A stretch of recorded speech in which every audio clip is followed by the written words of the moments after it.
people that, yeah, they are on the same ticket as her, but they are not specifically door knocking for her. It's like, a state assembly and county supervisor, they're down ticket on the Democratic side, but it's not specific people walking for her. And you would see Donald Trump's like solicitors out in incredible force up until election night. You did not see that from Kamala's side. It was just a blanket placating that did not have any real roots when it came to the actual boots on ground bootstrappers that were going out there being the street team. And if she'd have just done that, I think that she might have won, but that just didn't happen. So it's more than just what middle of America thought. It's more than just what the prevailing temperament was on a who's rating on whose show situation and where you get your media source from. It was for some of a lot of the senior people who are your guaranteed voters in most cases. It was a who came to their door, who sent them a handwritten letter. And if that did not happen, which in Kamala's campaign, she didn't have the time to do that. Trump did. That's why he won. I rest. Well said. Let's go, Ali. Yeah, thank you. I just wanted to respond to Manfinity comment in terms of the stock market is only one of the parameters or matrix for assessing, judging where the economy stands. I think he's correct. That's one of them. But let's look at some other one. For example, there is a projection that the GDP in the United States, the rate of growth is going to be negative, projected for minus 2.3%. In general, we had a GDP growth between 2 to 3% in the last 4 or 5 years. And compare and contrast it to China, which is projected at 5%. So in a sense, that's one parameter. Then, as Yakub mentioned, someone mentioned actually, the loss of millions of jobs, and predominantly in the government sector as well as the corporations. Now, they're not hiring; they're laying people off because they are so uncertain about the economic uh, uh, how the economy is going to unfold as a result of the tariff. So they're just holding back.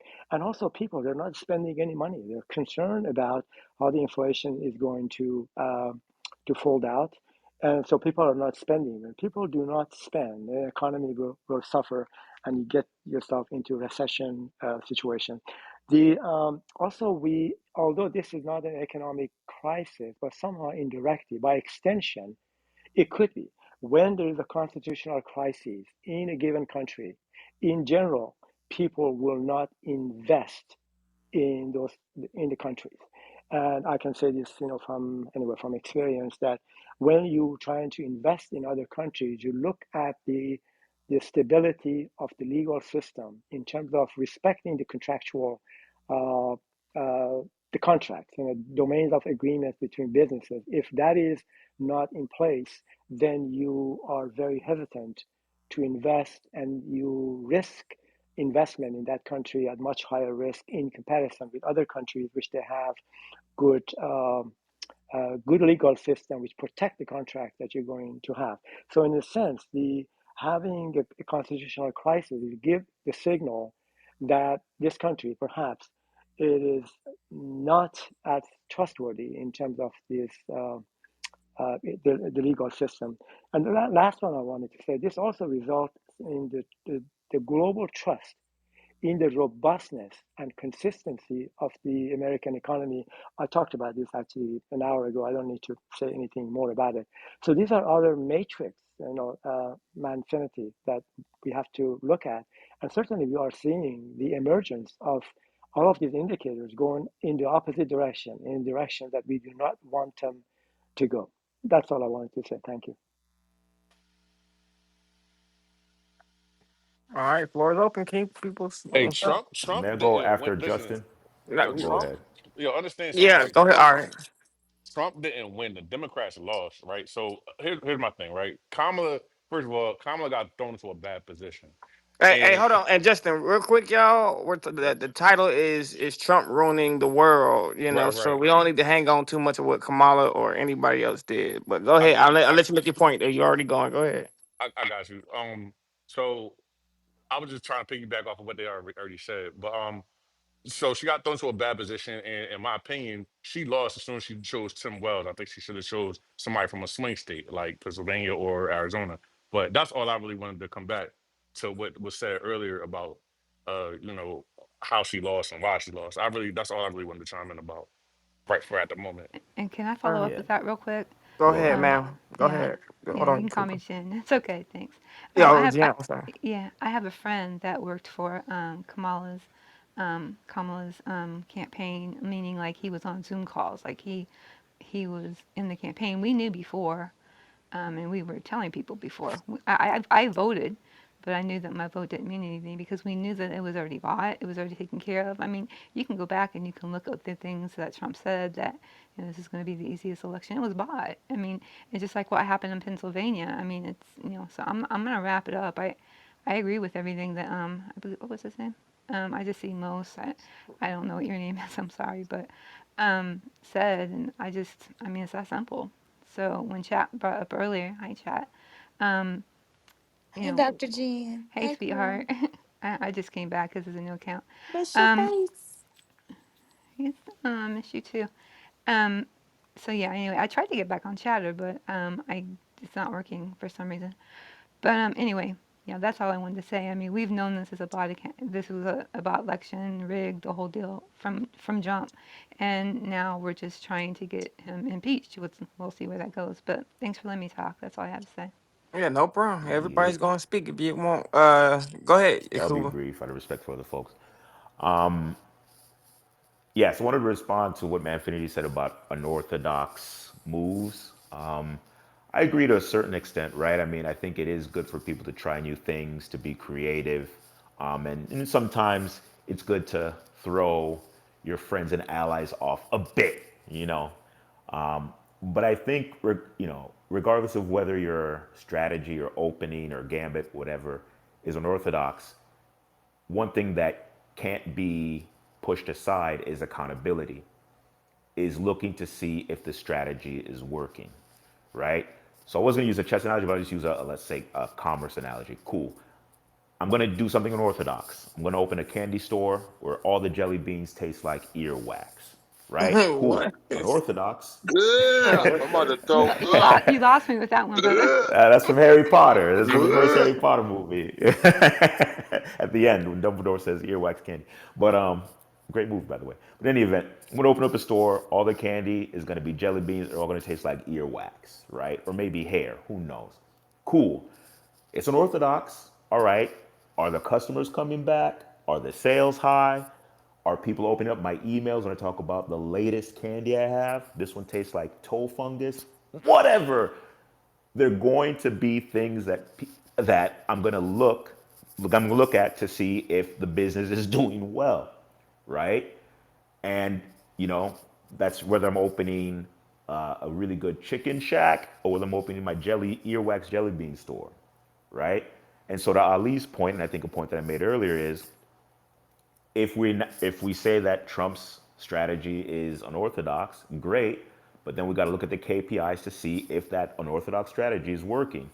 And if we look at those indicators, GDP, inflation expectations, the stock market, shipments from China, shipments from the EU, travel has gone down 10% year over year, right? Especially from European countries because they think we're going to throw their tourists into El Salvadorian jails. All those indicators are negative. People are not coming back to the jelly bean store. They're not opening the emails. Our Yelp reviews are all 1 star. Daphne Christine. We're not doing very well right now.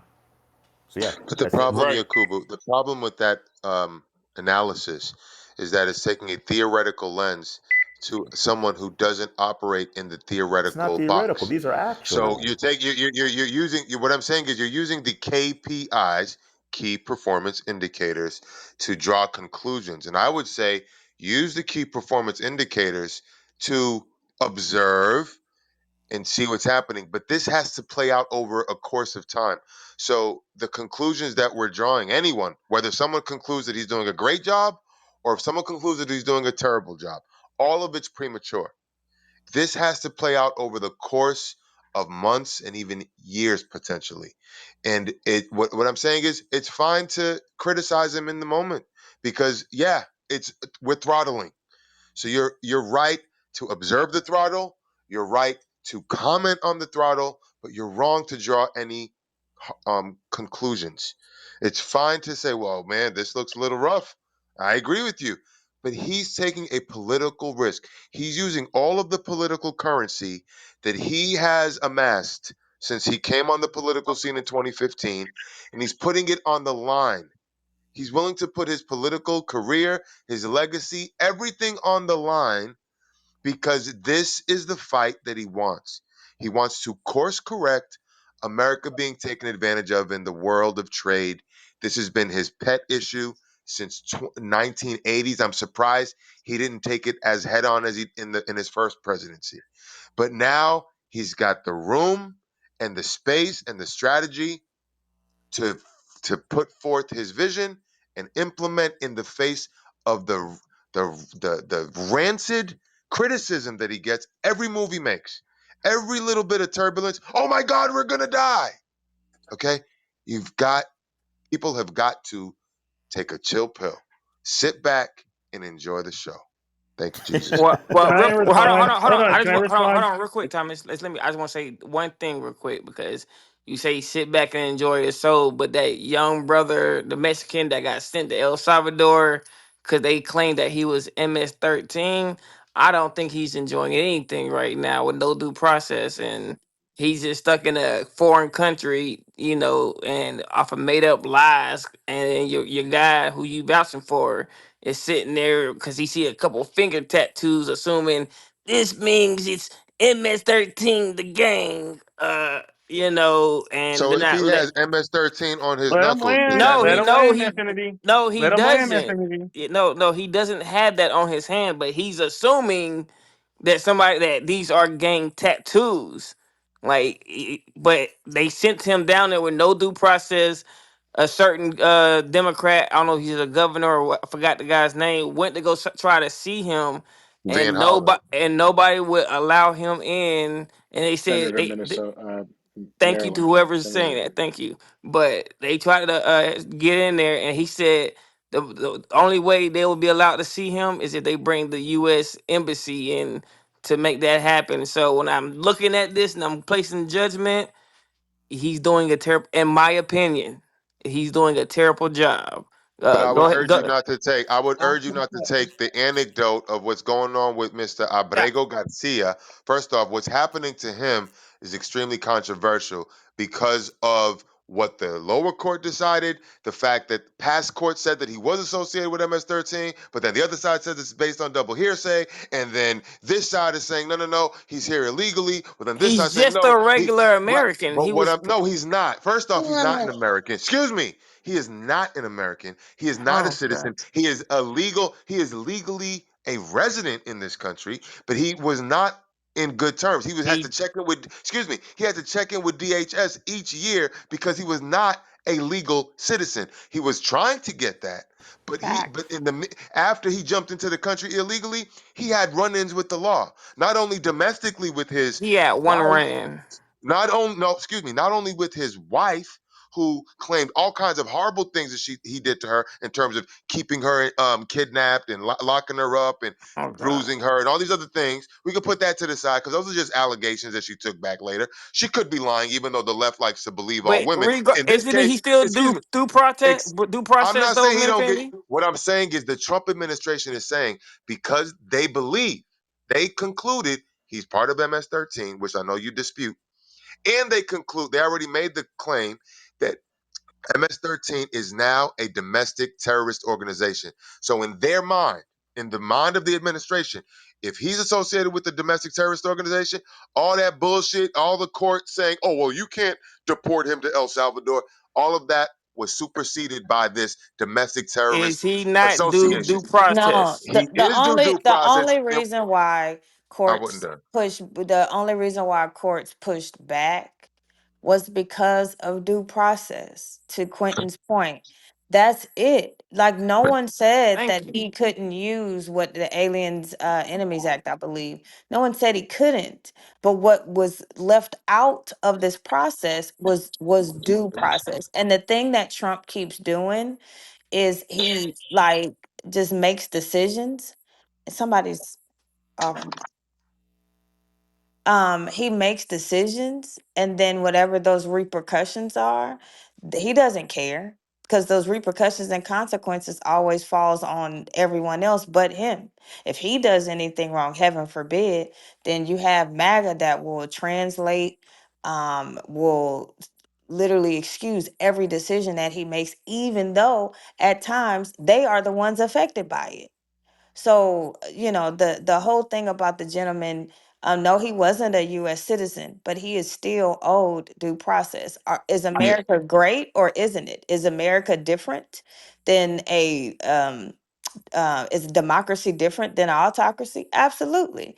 But are you saying that we are becoming like everyone else? Like we're becoming like Russia? We're becoming like China? Is but that that's what you so want the for us? So claim is if is I due. can just I jump was in almost done. because Let me just. I just no, want to no, say you this. already I spoke. was Like almost here's done. the No, she problem, cut me bro, off. because She cut me off, you sir. I just went wanted to two finish my different point. things because I you'll wanted to never finish land. my point, and then you could go. I was almost done. Uh huh.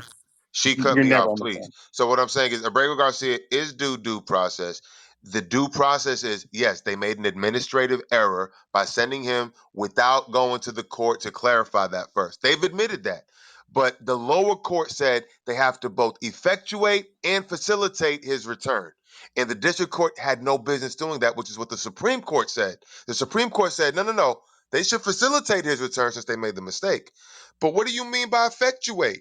Y'all have to outline what that means. Read the 4-page order by the Supreme Court. All 9 justices, and they don't agree on shit. This is the one thing they agreed on, that the lower court had no right to tell the administration that they should effectuate his return. The effectuating has to start with the El Salvadorian government. They have to decide this man needs to go back. They haven't pushed that button. And Donald Trump don't feel strongly about Abrego Garcia to send him back because of his past. So unless El Salvador pushes the button to effectuate his return, they're not going to provide the airplane. But if they do, they're required by law to facilitate his return. And I know this is complicated and in the weeds and nobody want to hear it, but this is what the law is. So you got to understand the effectuate, facilitate, and what they're required to do and what they're not required to do. But nobody has the patience to listen to the nuance. But the nuance matters here.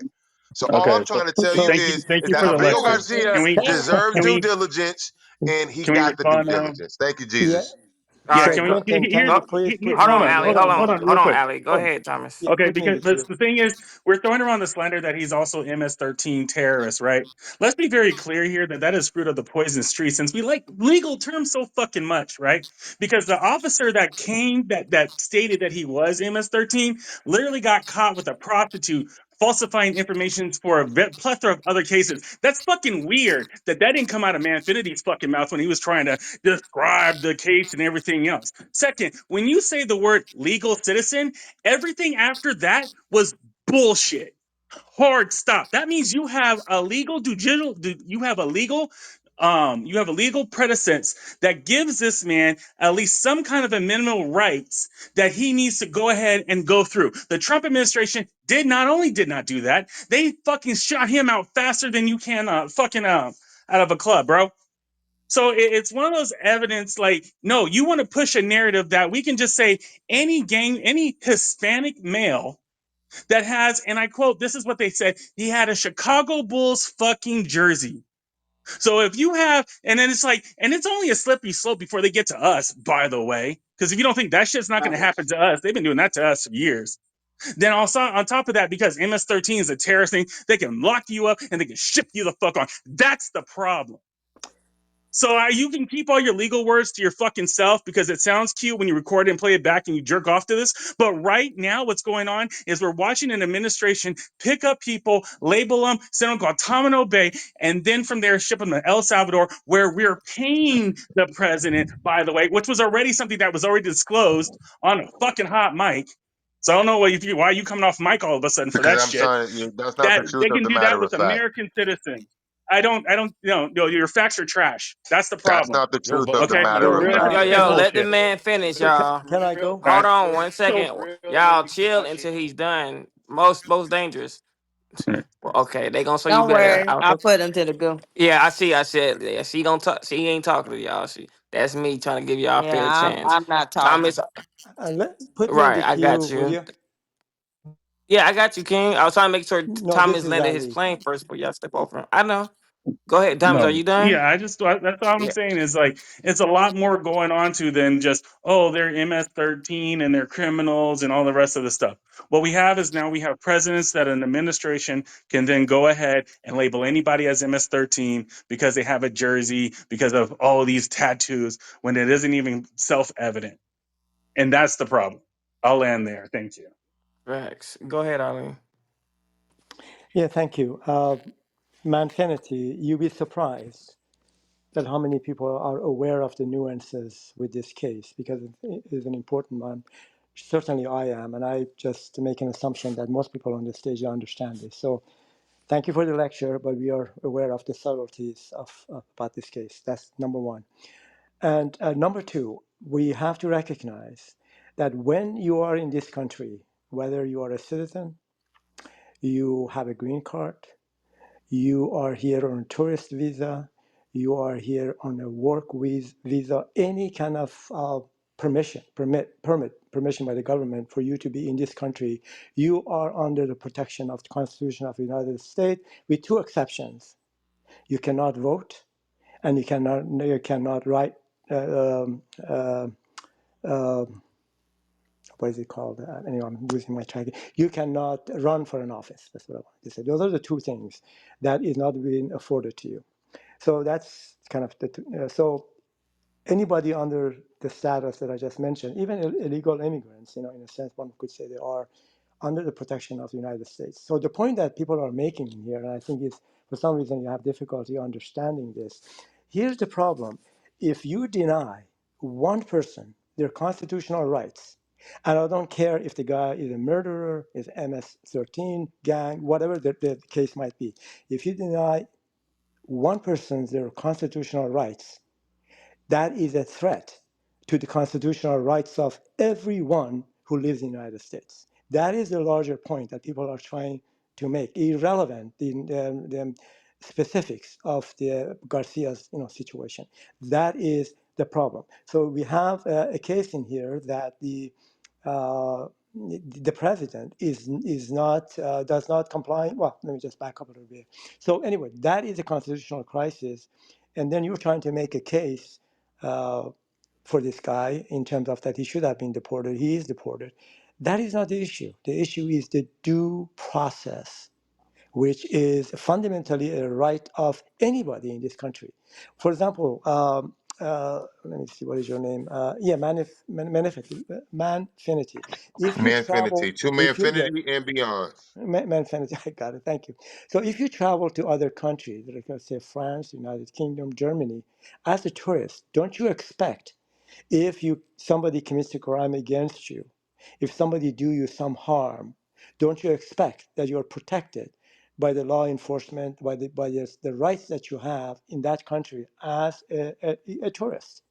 So in US, so the point that I'm trying to make, you are focusing only on one issue, which is this Garcia thing. But the larger is much larger. The issue or the concern is much larger than that. And I think Chat actually pointed out exactly the heart of the matter, which is the due process. It was not exercised. That's all I wanted to say. Thank you. Yeah, I just want to say this real quick, then give to whoever.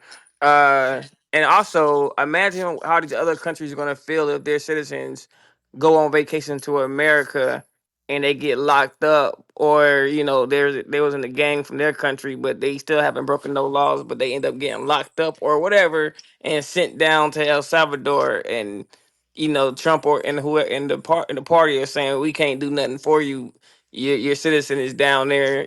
That America is going to on that no travel list.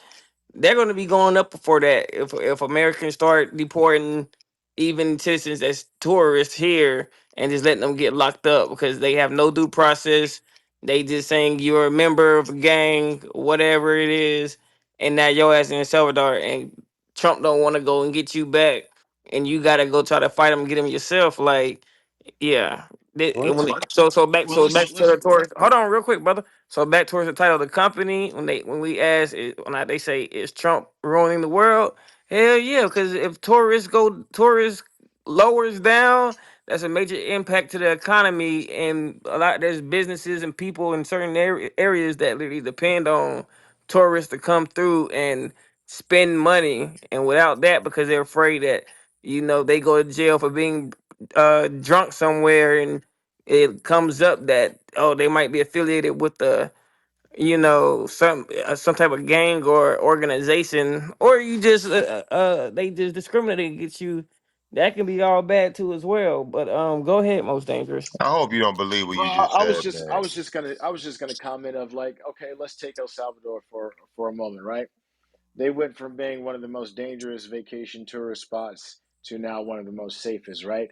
And so now, if let's say they do, for whatever reason, have to purge the confines of that prison, right? Now they immediately go back to being one of the most populated, dangerous places immediately, right? So I like to always look on the other side of the equal on this, right?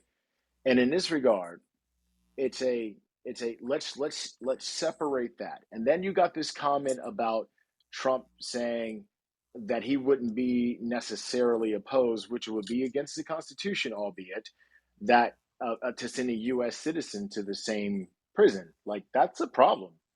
Like we gotta call spades a spades on all sides here, because and that's kind of why I like doing bipartisan legislation, because I get to see the craziness on both sides of the aisle, and then be like, oh my God, y'all some wild people. so But here's where it all connects. It connects with the voters, and the more informed the voter, the better. I mean, I'd like to think that if the U.S. took a position like Israel and like Italy takes, of everybody after high school has to go into the military to be at a base level of understanding of things, to see why these things apply globally, we would be better off as citizens for it. But that's not the reality that we live in. We live in a highly do for ourselves tribalistic mentality mindset in this country, and making policy, especially global policy, on it is a very difficult thing. We are catering to very wildly different segments of a unified nation, and that is a challenge. And getting constituents who believe polar opposite things to come together under one unified point without a unifying conflicting event is a problem in and of itself. And so, if the common enemy, one would say, would it be China right now? Well, it's what can we agree on about China? And if the common enemy is not China, if it's going to be this Russian Ukraine thing, both my neighbors are Ukrainian. I happen to speak Russian. So, like, that's always an awkward exchange. But point being, it's like, what is that conversation looking like? As much as people wanted to point out, is the conversations that has been had, the games that are being had, who's playing the game, how the game is being played. Well, it's a, how are we de-escalating this when one feels the right to this other nation, but you got China saying, well, we feel the right that we got to Taiwan, and we just watch how the world reacted to Vladimir Putin claiming his right to Kiev, mother city of Russia, so on and so forth, in Ukraine. We just got to see how that played itself out, and now the U.S. is looking at taking over Greenland. I mean, come on, let's start to look at how we're remapping our globe here. And people are still bickering about trivial points that just simply do not matter in the grand scale of what is globally happening. Yeah, but I mean, if I'd you're like to a speak house if I divided, have the chance. oh, go ahead, Rob. Thanks, brother. Okay, one, worrying about due process is not a trivial thing. Okay, when we're Did not talking say about that. this, it's a slippery slope because when they can now theoretically go to the point where they can label anybody a gang member or soon an enemy of the state if you don't bow and kiss the ring. They'll find some reason to ship you off. He's saying the homegrowns are next. He's been on recording saying that he's more concerned about the enemy within than the illegal immigrants. He's more concerned about uh, the leftists and the radical left and the enemy within. He literally said this. Okay, but isn't the president supposed to be the president of both the left and the right? So, you know, Facts. if you don't if you're not MAGA, if you don't agree with him, you'll go on a list. If you're not part of their agenda and their team, you're the enemy. Okay, and they're already making it to where the state is the only way that you will get your information. He's already, quoting Hitler, how Hitler said, Lügenpresse, you know, false press. So he did his first job in the first term vilifying the press. Vilifying the press. It's all false news. It's fake news, fake news, fake news, fake news, fake news. He says these things over and over and over again like a mantra to get in people's heads, to brainwash people. It's propaganda. It's brainwash. Okay? And people get that worked in their head. He's very good with sound bites. You know, he's been in media his whole life. He knows how it works. He's studied these things. Him and his whole team and all of them, they've studied the history. They're implementing it. Okay? Yeah, already there's a tracker. You can see um, a Project 2025 tracker that's community based and fact checked. And they've already accomplished over 40% of Project 2025's goals in just this short period of time that he's been in office. Even though he was like, I've never read it. I don't know what it's about. But you look at all the people who authored Project 2025 and see who they are and all the people that he has around him and who they are and what their beliefs are. Okay? So you can't just say, oh, you know, I like to keep company. All my company that I hang out with, they're all, heroin addicts, but I don't do it. I just like hanging out in heroin dens. But I'm not using. Oh Okay? boy. See, you When must does think this Stephen stop? Wait, can Miller. I go When, next? Man, Oh, No, I'll go be yeah, ahead. no. brief. yeah, yeah. Okay, one quick Oh, no, one second. I'm not I didn't land yet. Okay, thanks, brother. yeah, keep working Um, everybody up. I'm just saying. No, I'm not trying Right. to work anybody up. I'm just speaking facts. Oh, okay. I'll land really quickly. For you, just make man. your point. Just make your point, Robbie, so we can go on. Okay. There's people that haven't That spoken was a yet. good analogy, Robbie. I think it was Yeah. pretty good. Anyway, okay. Well, I'll land there and then I'll speak again when I give it a chance, so I don't hog the mic. Thanks, All y'all. right. Cool. Well, hold on, y'all. Hold on for y'all. Everybody's on the mic. Cool, cool. Mike No, I Allen think just came Yakubu was in. here before me. You, Go ahead, Yakubu, and I'll go after Yakubu. Well, you're the newer speaker, so why don't you go you're the ahead? newest person Yeah. on the Oh, stage, okay. Mike. That's why I No, started. go ahead, Shit, no Yakubu. problem. Or Yakubu, my bad. All right, shit, no problem. I'll Okay. go. Yeah, go ahead. So, Go ahead, Mike. all right, so address. I guess a couple people spoke here, so just address the stuff. Oh, I'll get to Ali with the Garcia thing, but most dangerous? It was kind of weird. Like I get what you're going with there, but both of your points were made off of hypothetical situations. Like, you're like, well, what if they purge their prison? Then their population becomes more dangerous. And what if Trump starts deporting legal citizens to that prison? Both of those things are not going to happen and probably won't happen. So it's weird to make a point based off two hypothetical scenarios and then make it seem like it's a real point. Robbie, you were just fear mongering, buddy. Now, Allie, what I find crazy about what you said, like your analogy you mentioned, you're like, if we go as a tourist to another country and someone attacks us, would we think that the police in that country are going to protect us? Well, guess what? If I go to another country as a tourist, I'm legally allowed to be there. So I would hope that they would protect me. And that is no comparison to having an illegal come here and commit a crime. That's very, very different. And the guy who said that Garcia wasn't given due process, he saw like I think it was like 15 judges. The dude had a deportation order. The only mistake it was he wasn't mistakenly deported, period. The only mistake that you can point out is that he was sent to El Salvador and not somewhere else. If he was deported to Mexico, there'd be no conversation right now.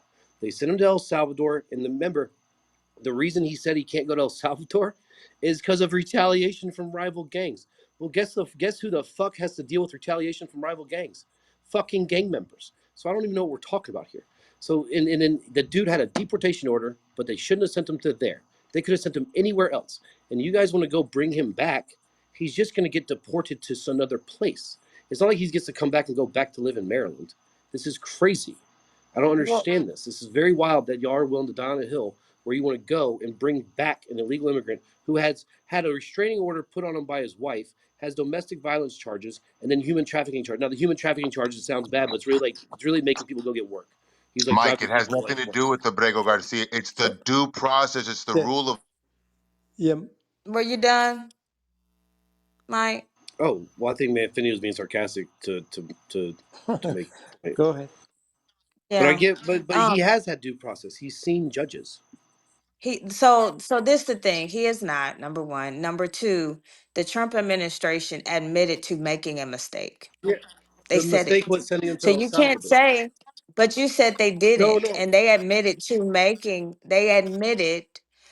that's making a that's mistake several times. There were even people that were chat. fired because of this quote unquote Chat. I said mistake, the huh? mistake wasn't that he needs to.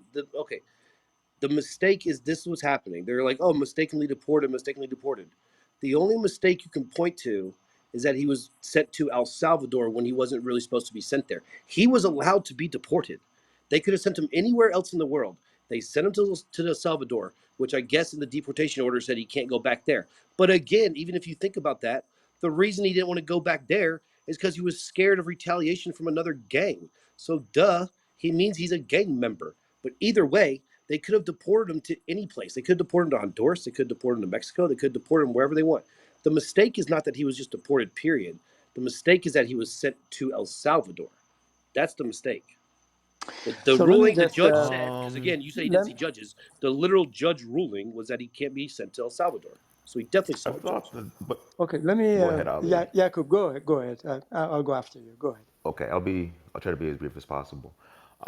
Michael, I think you said a lot of really intelligent things, but I think there are two issues with the Abrego Garcia case. Am I pronouncing his name right? Number one is the lack of due process insofar as the deportation itself. Second, I'm not sure. Well, okay, you said something about the retaliation. No, if you're a witness, if you're a snitch, quote unquote, yeah, you might fear gang reprisals, even if you're not a part of any gang. So I'm not sure, and there's no evidence that he is part of any gang, MS-13 or otherwise. Then fourth, it's not. I mean, it's not just sending him to El Salvador. I think he actually is from El Salvador. It's sending him to a prison in El Salvador. Most deportations just send you back to your country. They don't put you in a Right. prison that you're paying for in that country. I mean, that's Well, no. mental. So, but I mean, it sounds like you know Well, more no, but about I'm this saying than you could, but me. that's somewhat not true there, right? Like it's not illegal to Okay, leave El Salvador and try to sneak into America in El Salvador's laws, right? Like a person from El Salvador sneaks out of El Salvador or whatever, leaves El Salvador, and then sneaks into America illegally, and then right. is sent back to El Salvador. They didn't break any laws in El Salvador. Oh yeah, So yeah. I'm not saying. when they got back to El Salvador, It's an estoppel that why would they put him in situation. prison? Why would he go to It's an prison unless estoppel they were looking for situation. him in El My Salvador? Well, they put him in my prison. I thing think. though is if he did everything correctly, then why are so many judges? And please don't say it's because they hate him, because that's nobody gives a shit about liking him. Y'all gotta stop with Right. that nonsense. Like that is crazy. No one is deranged. No one is doing that because they hate Trump. That's very lowbrow of a response. But the thing is that there are a lot of things being alleged about this man that we don't know. Like any I don't know if y'all have lived abroad or even understand what it's like living in other countries outside of America. But if someone comes to this country to seek asylum and you send them back to the country where they were seeking asylum from, why wouldn't they be afraid? Like he didn't sneak into the country. I don't know where you got that from. He was on a deportation hold, a Right. hold. So that makes a lack of due process even more egregious because the government said that his deportation was on a hold, and then they say, "Oh no, it's not. Get on this plane, and we're taking you here." That's not how this country works. Most of you have relatives that came in through Ellis Island and that were immigrants. Like I don't understand why it's like, well, I'm here. I could give a crap about another immigrant coming to this country that wants a better life. I don't care. Like the thing is, it should be legal. There should be a legal process, but that includes treating people humanely.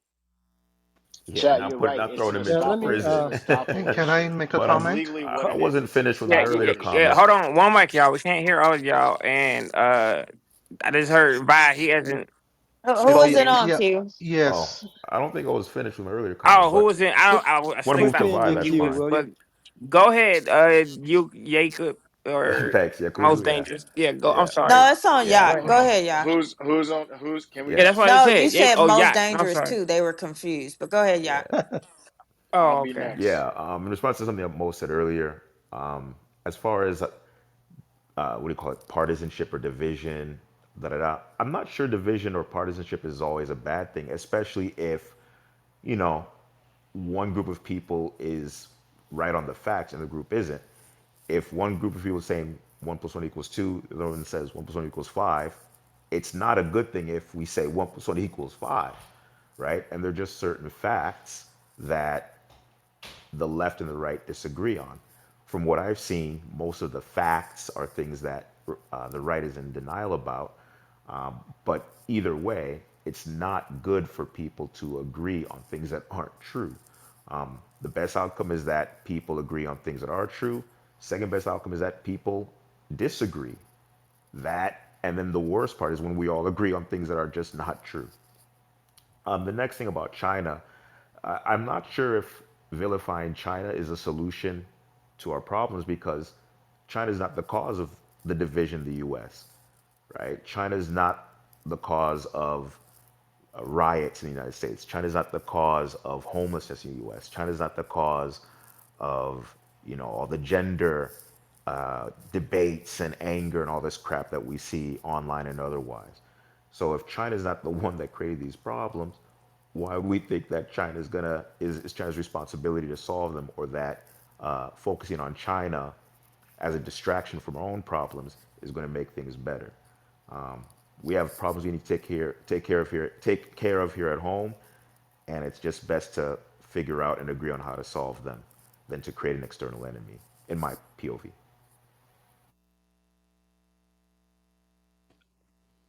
Vi, go ahead and I'll go after you. Yes. Okay, thank you very much. Good evening, good morning, everyone.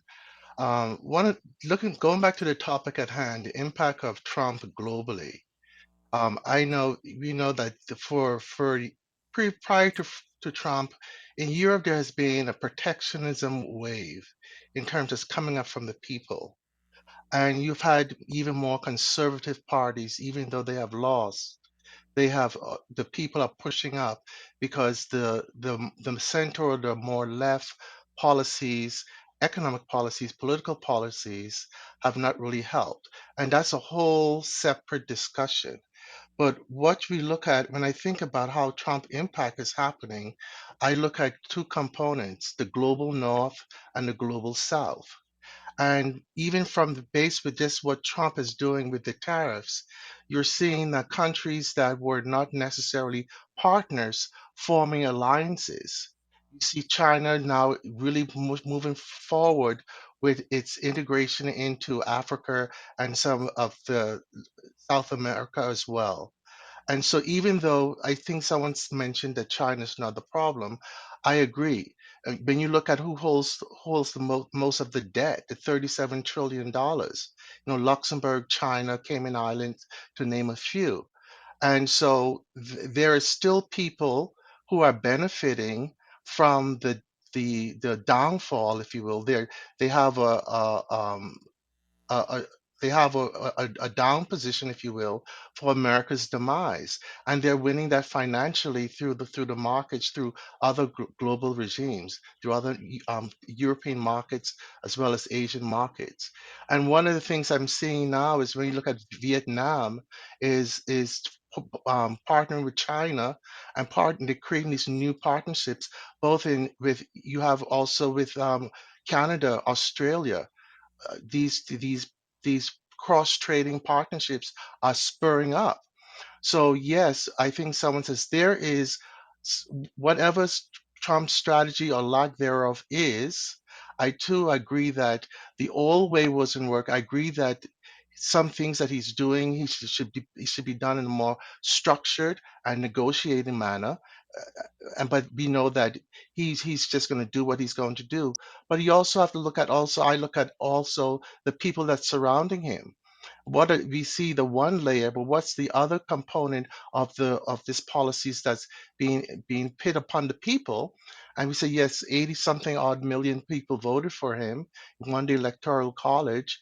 But when you look at middle America, and middle America consists of both Republicans and Democrats. And if you can put it in the question then becomes, what's the endurance? Yes, it's short term into his term, but he's doing things that we cannot, under normal circumstance, project. And so there's a lot of trepidation and concerns, rightly so. But I go back to the people. The people that elected him, what that's like, and that sentiment. You look into the global space, and you see two dichotomies. Yes, Italy's coming in, and these other nations are coming in and want to work with Trump, but you only see, I call it the maquillage. It's just the mask of what's truly going on. And there is a shift, in my opinion, of the global temperament. I do not know how long America will be in its first rate stage, or even if it's still in first rate, it would be weakened somewhat, because when you have these global trade policies and partnerships establishing with other countries, excluding the U.S., I think there's bubbles that's going to come up.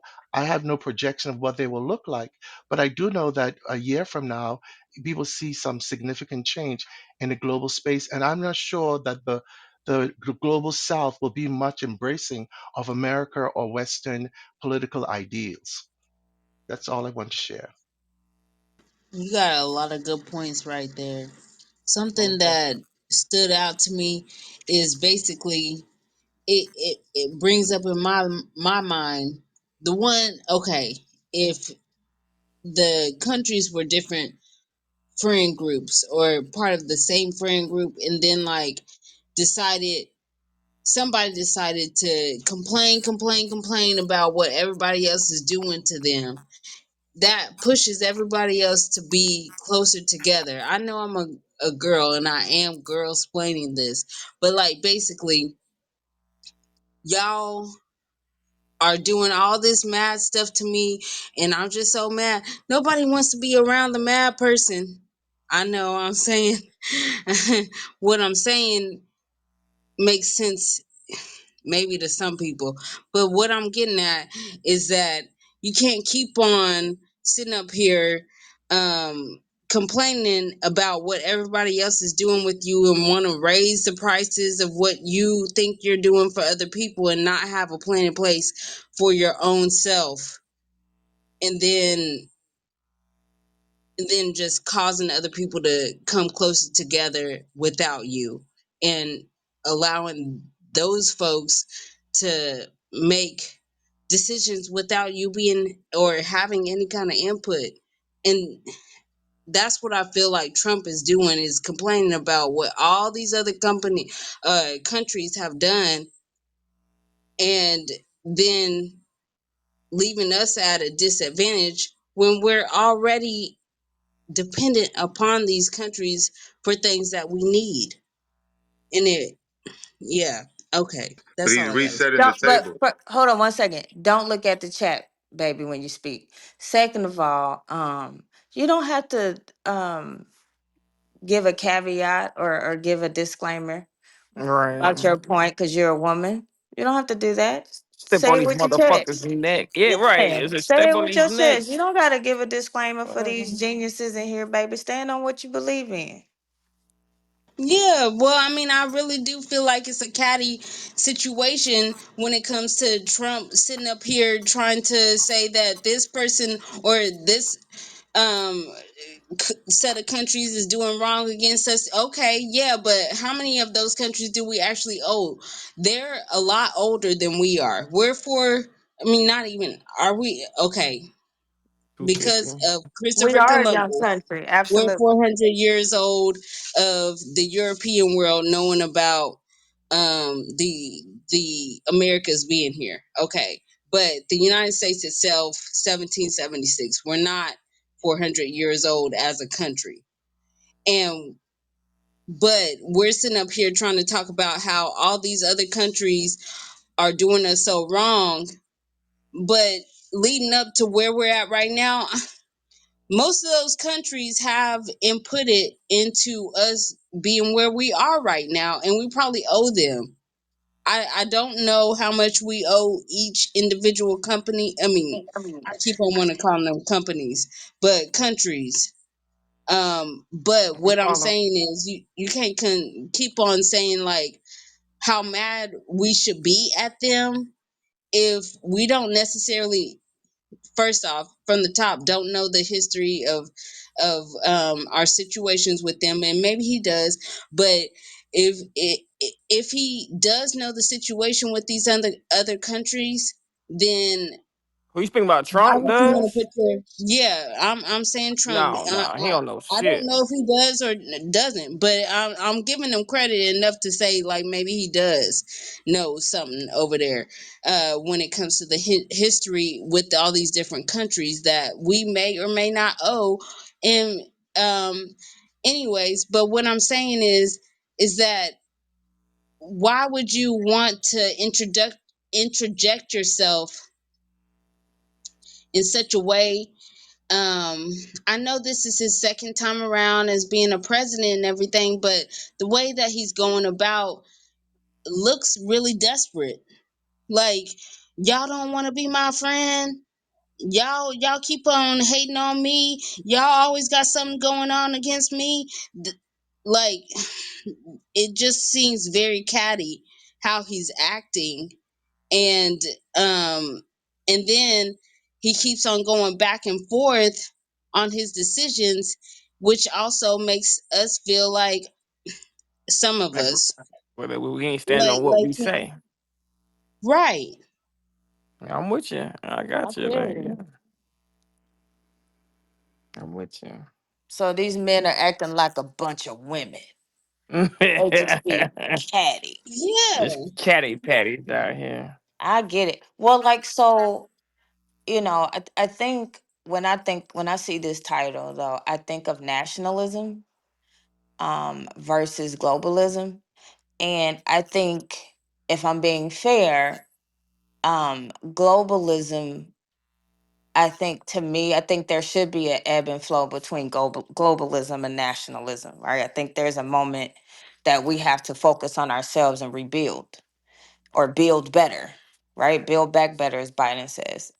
I know people will probably say we can do two things at the same time, and we can, and we have been. But guess what that means? That we have led ourselves in trade deficits because we've been so dependent or on other companies as far as trade. Like we're not as self-sufficient as we could be.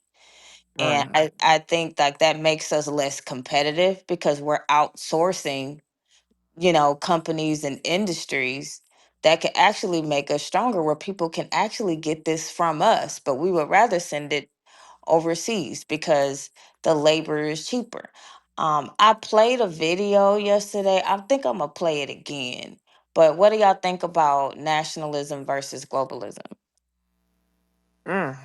You know what? I didn't never think about that. So give me a second. Anybody else? That Well, was I a mean, great video. What's up, I'm if you sure have Vegas? people would love to globalism, see that chat. Oh, thanks, Cher. if I'm you gonna have see if I can globalism, find it again. Yeah. Go if if you have most thing globalism, does.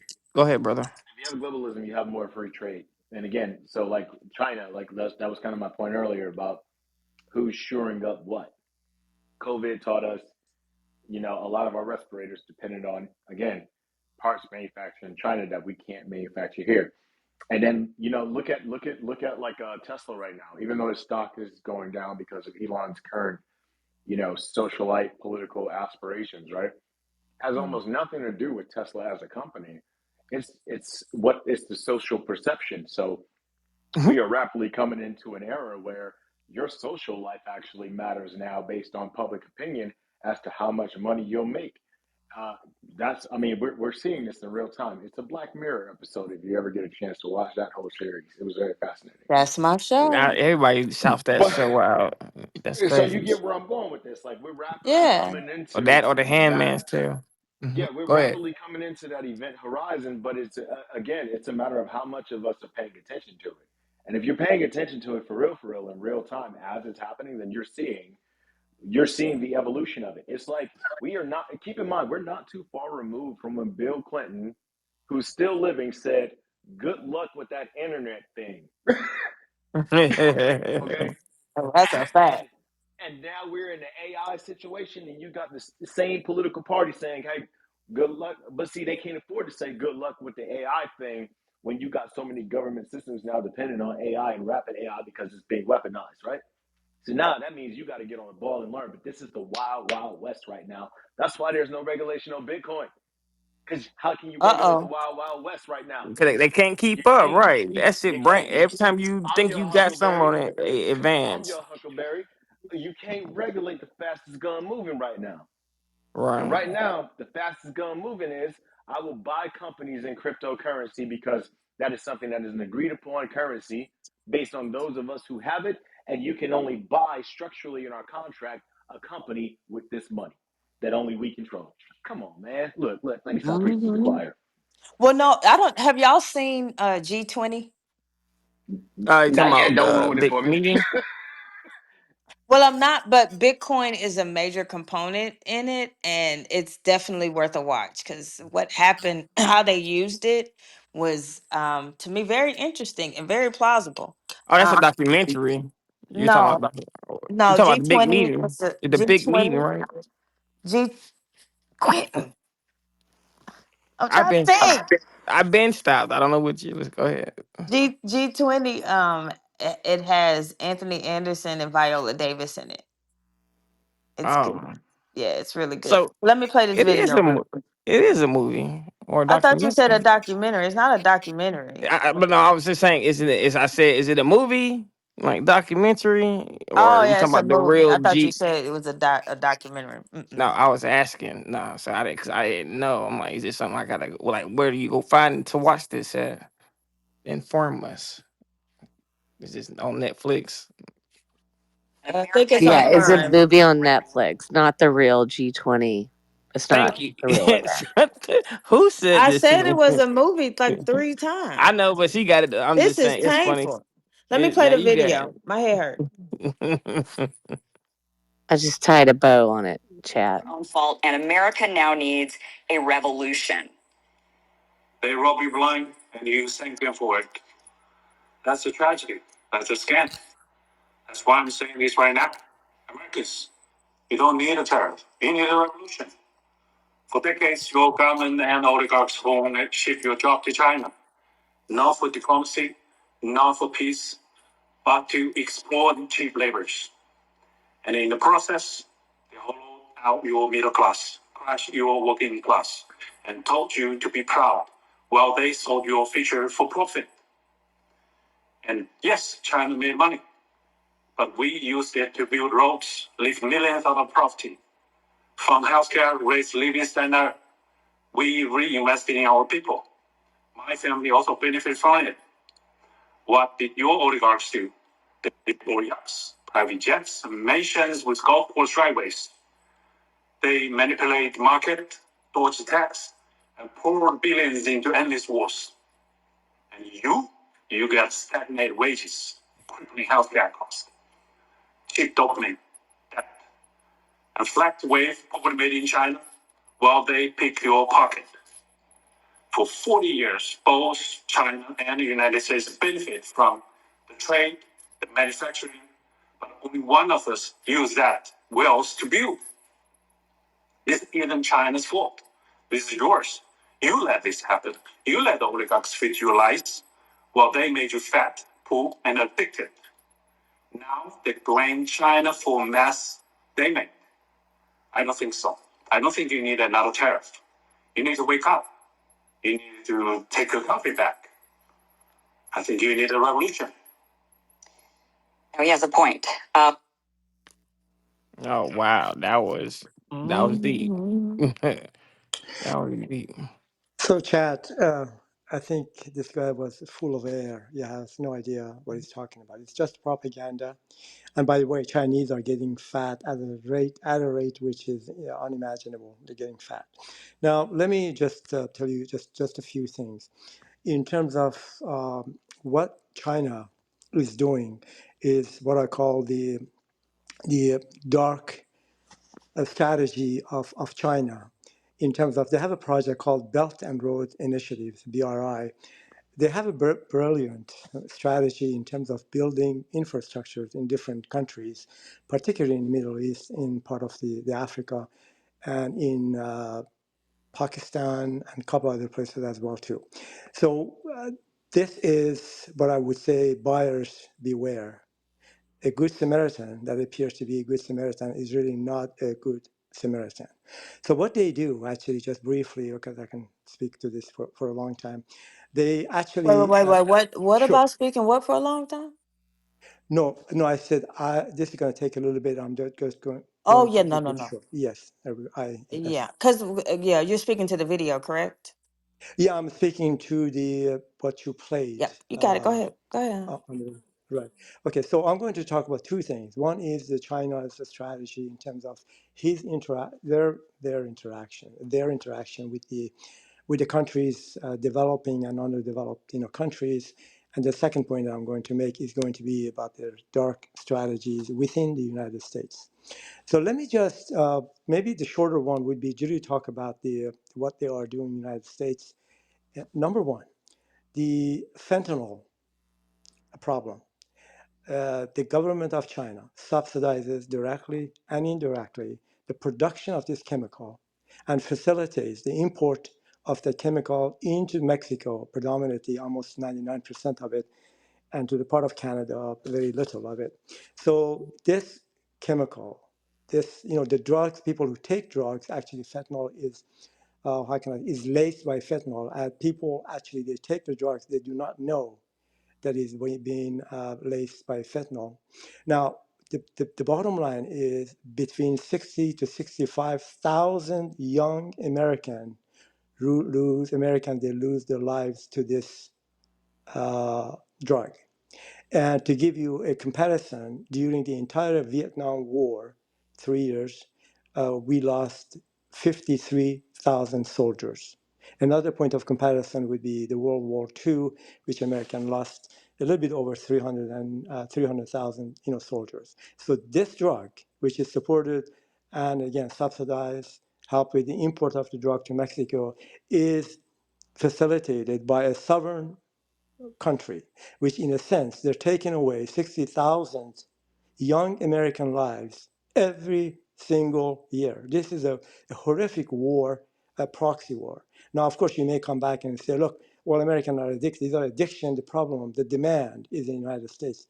Yeah, true. That I'm not contesting that. But the point is, we have a sovereign country that directly and actively is engaged in waging this horrific asymmetrical or proxy war against the United States, particularly its young people, at the rate of 60 to 65,000 young people dying from this. Second, stealing the Okay. technology. Oh no, no, no. We're Sure. not going to a second Ali, point. Ali, where are you going right now with this? Can you make your point because a lot of people wants to speak, please? Thank you. Okay, I will stop here. What I wanted to just to summarize is that China's strategies, economic strategies, and political strategies are horrifically dark and bad, both in the United States as well as the pretending that they are helping and supporting developing countries. Those are the main points, and I wanted to be more specific about why am I saying this. And the very last thing I wanted to say on the fentanyl issue, all you have to do, go to the congressional report in terms of the role of China in producing this drug. I'm going to stop here. The point that I'm trying to make, a number of people, they were saying actually, well, let China is doing what it's doing. We have to we have to blame ourselves and so on and so forth. We have to take the responsibility. Yes, partially that is correct. But also we have to look at what China is doing both in this country and globally what they're doing in terms of the economic policies, the trade policies, loaning money to other countries, building projects, and so on and so forth. So it is entirely it's a dark strategy, and it's affecting us. Anyway, I'm just going to stop here. If somebody wants to continue, I can make the specific points. This Yeah, Okay, thank here you. we this go. That's is all good, long-winded, man. man. Boy, Thank you, I Jesus. listen. I actually agree with man Did, 50. did, For did this y'all one forget the second. video? He did this to me yesterday. I'm not gonna play it again, but hopefully y'all remember it. or just play it again real quick. Anybody in the rush to I had say to do the nothing? same thing yesterday because he chimed in after I played the Okay. video. Well, No, I we don't mind got playing new it. I'm just saying I had to do the same thing yesterday because he pulled the same thing. Hey, Chad, no what the hell are you playing over here, man? new I don't know, but rules. your cousin over here cutting up. Okay. You didn't have to say No, that. What the hell? it needed to be said like that. But hey, listen, go ahead and play it again, chat, Okay. and hopefully we can stay on topic off of that part. Okie dokie. Playing now. You're all blaming China, you're blaming us, but it's really your own fault, and America now needs a revolution. They rob you blind and you thank them for it. That's a tragedy. That's a scam. That's why I'm saying this right now. Americans, you don't need a tariff. You need a revolution. For decades, your government and oligarchs won't ship your job to China. Not for diplomacy, not for peace, but to exploit cheap labors. And in the process, they hollow out your middle class, crush your working class, and told you to be proud while they sold your future for profit. And yes, China made money, but we used it to build roads, lift millions out of poverty. From healthcare, raise living standard, we reinvested in our people. My family also benefits from it. What did your oligarchs do? They deploy yachts, private jets, mansions with golf course driveways. They manipulate the market, dodge tax, and pour billions into endless wars. And you get stagnant wages, crippling healthcare costs, cheap dopamine, debt, and flat wave poverty made in China while they pick your pocket. For 40 years, both China and the United States benefit from the trade, the manufacturing, but only one of us use that wealth to build. This isn't China's fault. This is yours. You let this happen. You let the oligarchs feed your lies while they made you fat, poor, and addicted. Now they blame China for mess they made. I don't think so. I don't think you need another tariff. You need to wake up. You need to take your country back. I think you need a revolution. Oh, he has a point. Damn, yeah, that was an amazing point. Yeah, and that's from the 620 movie still No, it's not from documentary. G20. Mm-mm. This is Oh, that was that's the from an G20 actual was statement. referring to the Bitcoin comment. But this is what I Why was does Oh, that talking sound? about when I was Why talking does that sound about like when Candace I asked Owens? about nationalism and globalism. Why, because why I does was that a sound? real president talking Why does that then. sound like Candace Owens though? Podcast at the beginning. I mean, I know her voice. I mean, it sounds Okay. like that was It her. wasn't. It was But that was real life though, chat, huh? the Kim Yeah, Iverson show. No, I said that was real life. Like that conversation, that was like a real. That wasn't a movie script. That was real life. Cause I Yeah, actually. it's from the Kim Iverson show. Oh, you were saying okay, yeah. Kim No, Iverson show. Quentin, actually, that was an AI. Listen, I don't know, No, but recently. Oh, go ahead. yeah, I just want to say real quick. I just want to say, you know what? Because that gives me an idea to think, like, or ask y'all, do you even think that it's my I know you're a fine chat, but is it even? Do y'all agree with us even trying to bring back manufacturing in America? Like, who's all actually for that versus like we need to be focused on innovation and new technology, the things that got us away? Because I don't think maybe bringing manufacturing back is something that we just take the L on in the long run and focus on bigger and better things like infrastructure, things like that. The business and swing stuff. states wouldn't have been an Quentin, issue. either. The It's not swing an states either wouldn't have or, been an Quentin. issue. It's a both Fracking wouldn't have and. been an Hold on, issue. hold on, hold on. Both of y'all speak. I can't. Is that TC's talking now? No, TC? that was most. We talking over each other. I'm sorry. Oh, okay. Man, Well, one at a TC is time. Man. One of asleep, y'all go. man. Well, we both Oh, started talking at the hold on. same time. It wasn't I'll give it to you intentional. real quick. I'll give it to you real quick. I just want to make one quick point. Oh, that's The swing Mo's. My states, bad. Go ahead. the swing Yeah. Go ahead, states wouldn't have Mouse. been the My swing states ADD wouldn't flaring have up. been an Y'all killing issue. me. The swing states wouldn't have been an issue. The whole issue of fracking to even try to facilitate production in this country, that wouldn't have been an issue. And again, it was a matter of the voting people, the people that were really taking the pay cuts, the people that were really doing the hard labor that we just gave them credit for during COVID, acknowledging we need you more than we thought we needed these corporate shits. Like we can't congratulate you, and that's why I said this whole thing. Even when we were talking about the immigration thing, it all goes back to an estoppel issue. And what is an estoppel issue is basically you can't say I'm benefiting from this thing while simultaneously abusing the very thing that you're benefiting from. And so you can't sit here and then say, as a people, that like we don't abuse a system like that and then become dependent on the system like that and then wonder why the system becomes a little screwed up when we now try to put our feelings and emotions behind these things and try to make policy on that. And again, that's what I'm saying is happening, and where the divide has now gotten completely misconstrued to where other countries have now started to take advantage of the civic divide, and they have their own civic divide that is predicated on some of the same issues, but culturally they don't have the same problem that we, the United States, have. But they also don't have the same force of readiness based on overcoming those divides that the United States has. And that becomes a conflicting of issue when we talk about shoring up again resources. There are plenty of things that we do not make here, cannot make here. A good thing, that's why I said watch Squawk Box in the morning, the Nintendo Switch. None of the parts that go into a Nintendo Switch are made in the United States, period. You don't think that's going to have a price on the daily consumer or a cost on the daily consumer? It will. Again, the costs get passed down. And I'll end with this.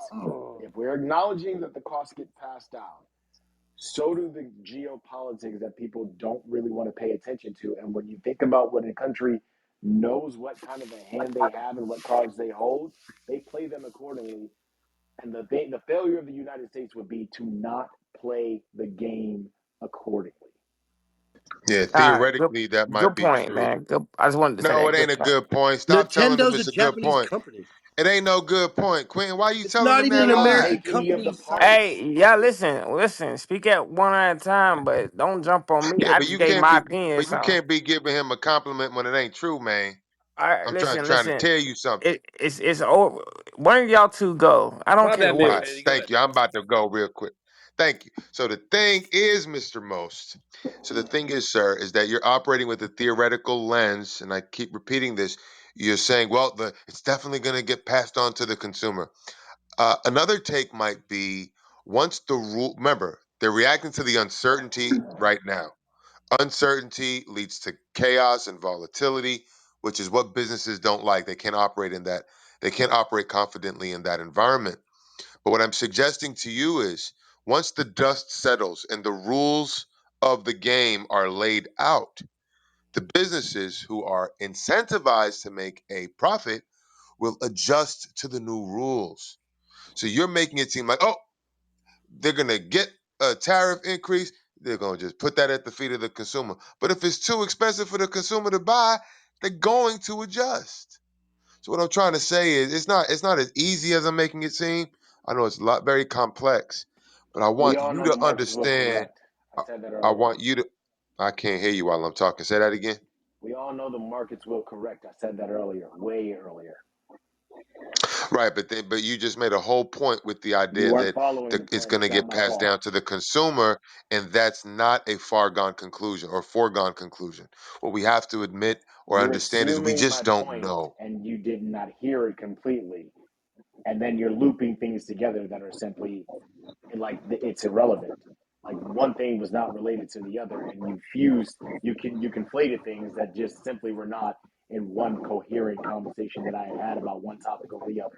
I'm not going to let Well, you it do is it. 2:46 in the So, morning, so you have to give me grace. So you may want to repeat your point. I heard you say that if we agree that it's going to increase the price for the consumer, then this, I this, and said we're that. not That's what I acting heard you like say. the global policy and the geopolitical events that are happening on hand aren't going to get passed down to the consumer. We cannot act like that is not Hey, meet happening. your mic, man, Fendi. I'm sorry. It's just giving bad feedback to everybody. So, so all I was saying was you can't act like it's not going to get passed down.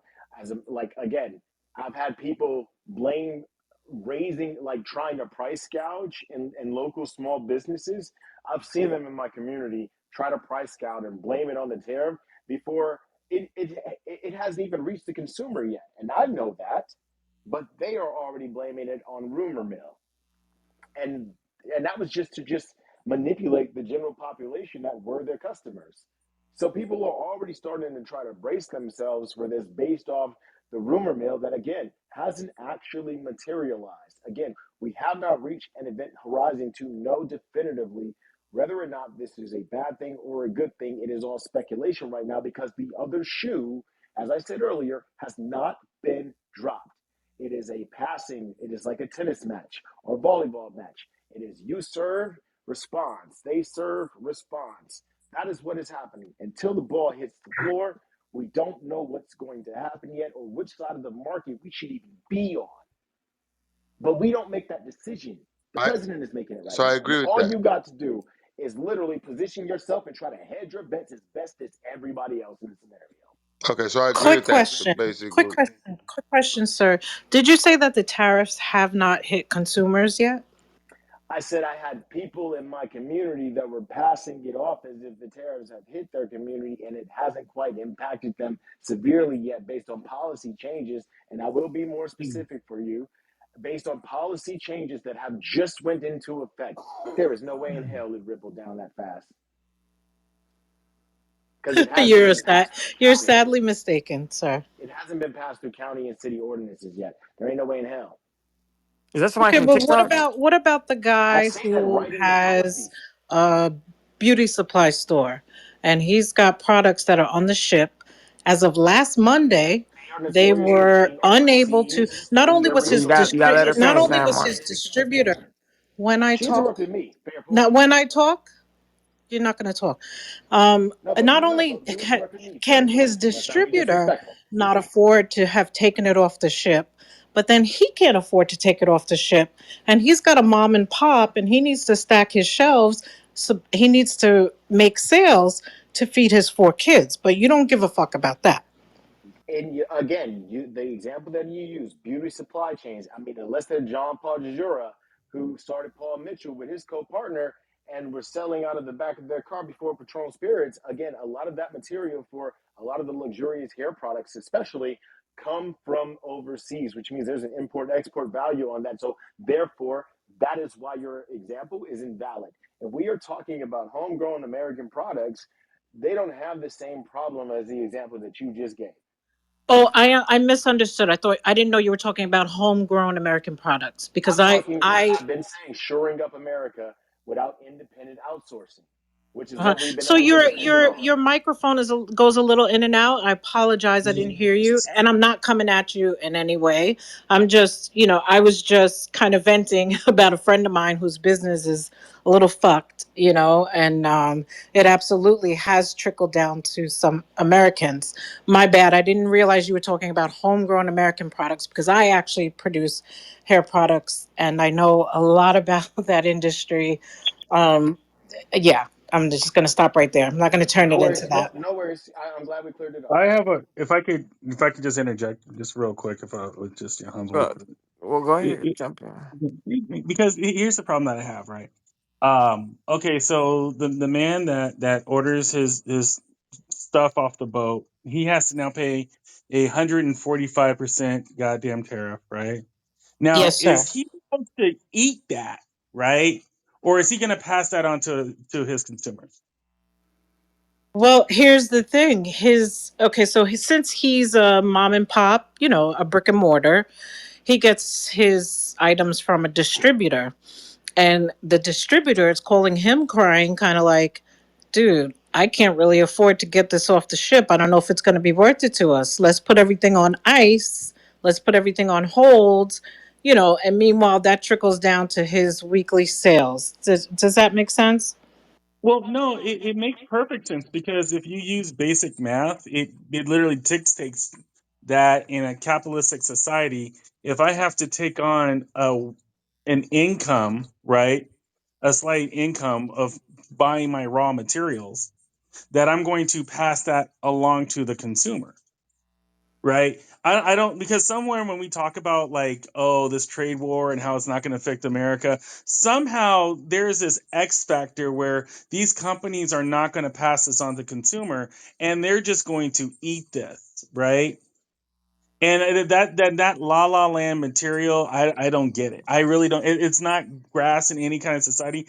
We've seen it 20 times before. Like I live in California, they raised the price of all minimum age workers that work in a fast food restaurant. You can guess what else went up through the roof? The price of the food and trades and goods that you got. But somehow when it talks to these trade wars, we're supposed to magically believe that we're going to slap 145, 200, I don't even know what it's at right now, right?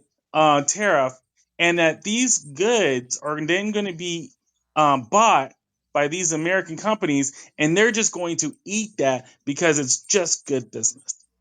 And Yeah, that's but what. imagine eating that Go ahead, Becky. 145%. That's not feasible to eat 145%. That's just you're It's out of not, business in 2 months. In yeah, 2 months you're out of business. You're paying an extra 145%, you're out of business. it's not The feasible to only eat thing you anything. can do is raise the price. That's it. Right, But but then you some, raise the price 140. So if I sold you an item that's $20 and then now I'm selling it to you for $50 for whatever it is, you may not A be able to afford it. B, you may not come back to my store ever because it's fucking people over. And I'm neither Well, here or there. I'm not Democratic, I'm not Republican. I'm trying to sort it out with you Yeah, guys. but I think yeah, that's the and I that's the mean, pro. I get you. Uh, Yeah, I just think that's the problem now is that there is gonna be somebody that can afford it. Just like last time when milk and everything was through the roof, and the only reason they never brought the prices back down because they realized people are willing to keep paying $4 for a jug of milk when really if people kept instead of not buying it and acting like like you really hurting people kept buying it, and so they kept it up there to the $4 mark and versus turning it down once the 'cause, it's illegal to once price once it gouge. went down.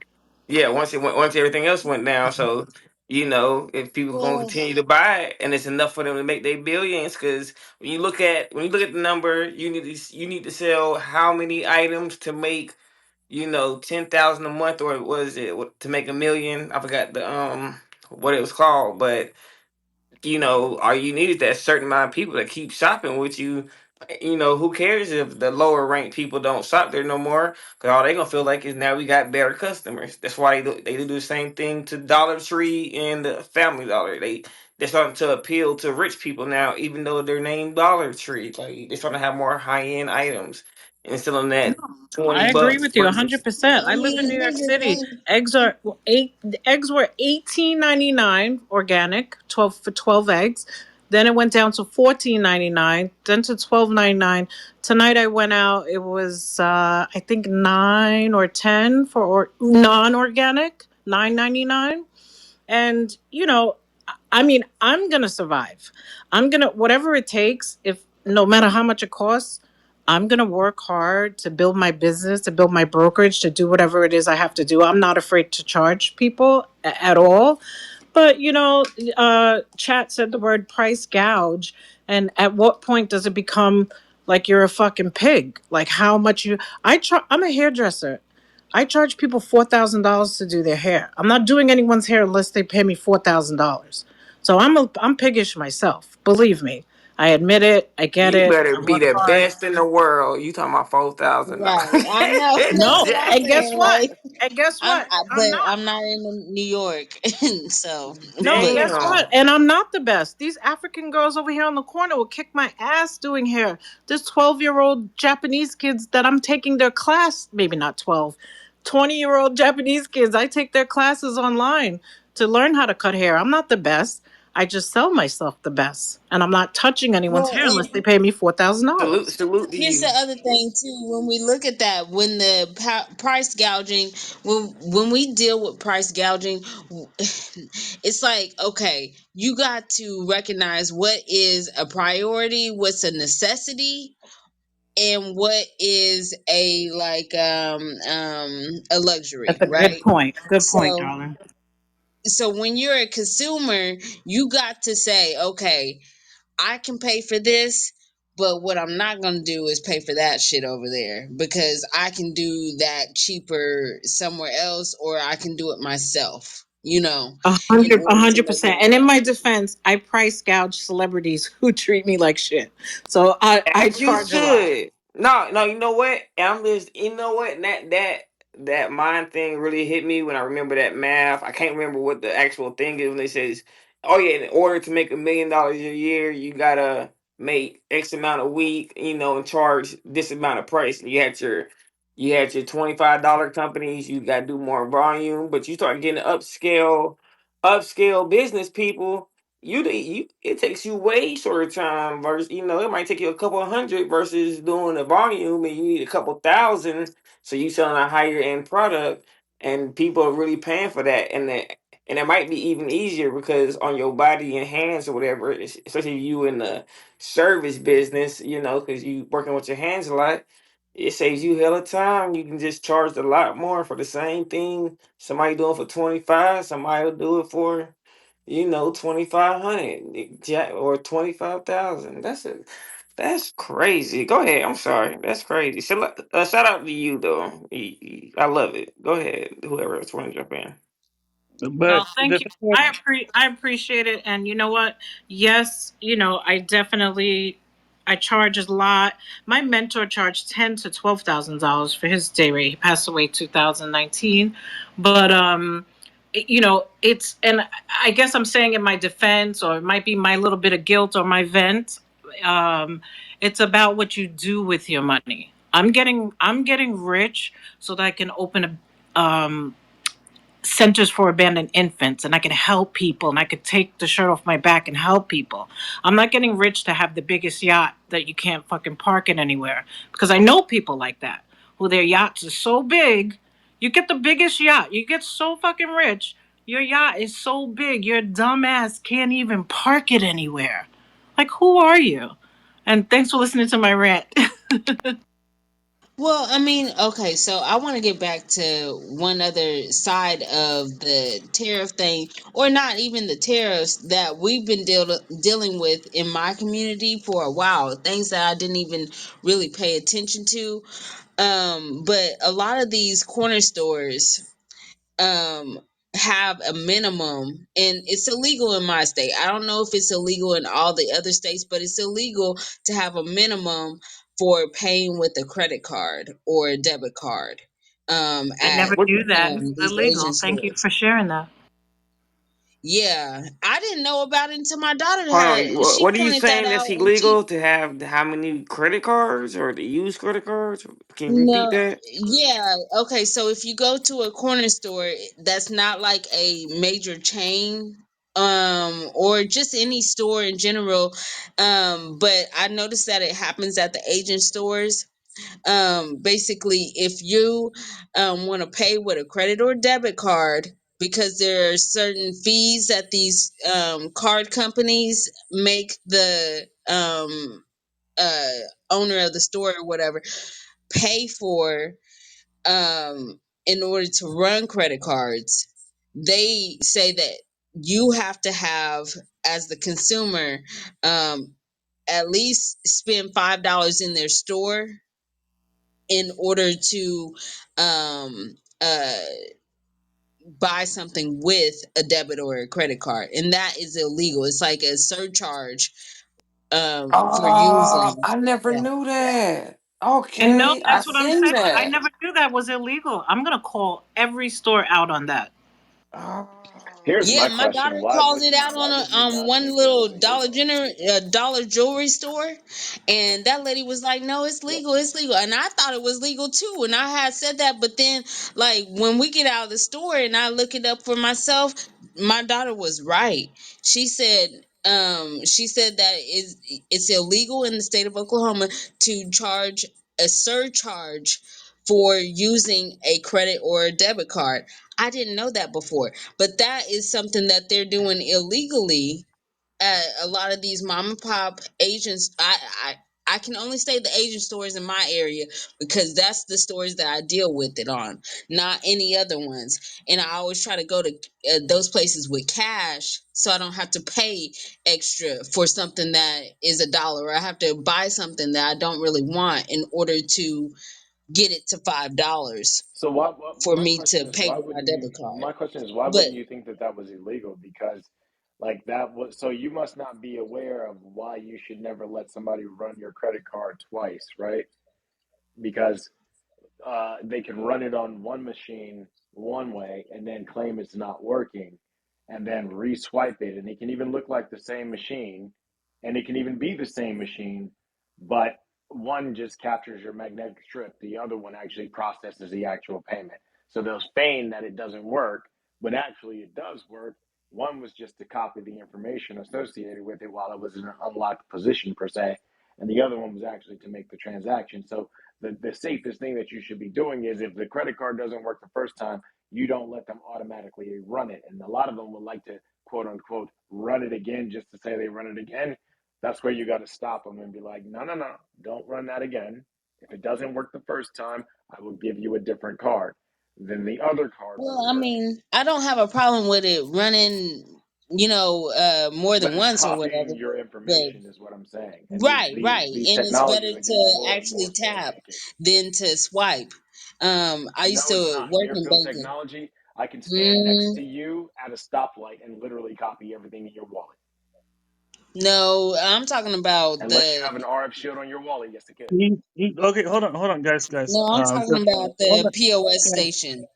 Well, what he's talking about is it's called a skimmer, and Right, basically it's separate. It's not it's something yeah, at it's the two separate. pay But sometimes register. what he's also saying though, what he's also talking about is like yeah, sometimes a lot of these other unscrupulous little mom and pop shops that we shop at because we think we're doing the good thing, what they're doing is they're actually capturing the card information as well.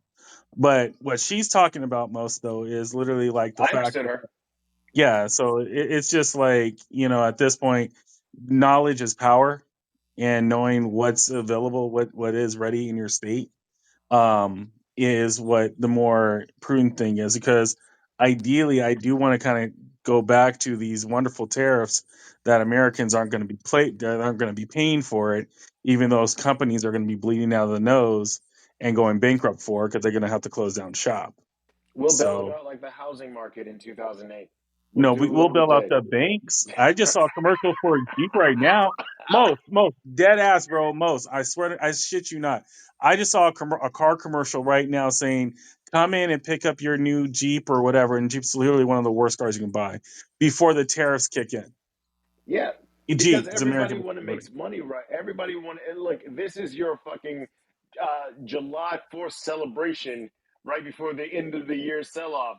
Bro, we know what you're doing. You're gearing up for Christmas, but you're trying to make it seem like these summer deals are going with like people in bikinis. Stop it. And Don't lie really, to me. what I I see it was every year. I get what you're Incredible. saying. What I was really trying to get at, there was things I didn't know about being a consumer that I know now that empower me. That's basically what I was getting at when I was talking about this surcharge or dollar minimum in order to use a credit or a debit card. But what I was going to say after that is about rent, okay, and price gouging, because that's the thing that keeps on being um upped. Rent, also things to fix houses and stuff like that in order, and when you have a mortgage or whatever, that stuff goes up.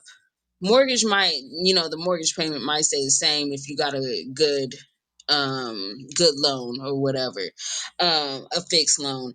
But the thing is that there's certain things that for sure you need, and these companies that are either realtors or leasing agencies, they tend to go up every single year regardless of if there's a tariff or not. And these things, when it comes to rent and stuff, it's not something that's uh exported or imported or whatever. We have that.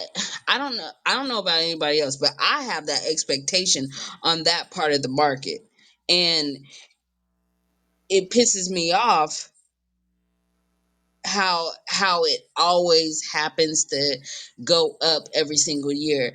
But I mean, these other things with tariffs, we don't I don't necessarily know how that affects the market yet, because it wasn't a thing until it became a thing, you know?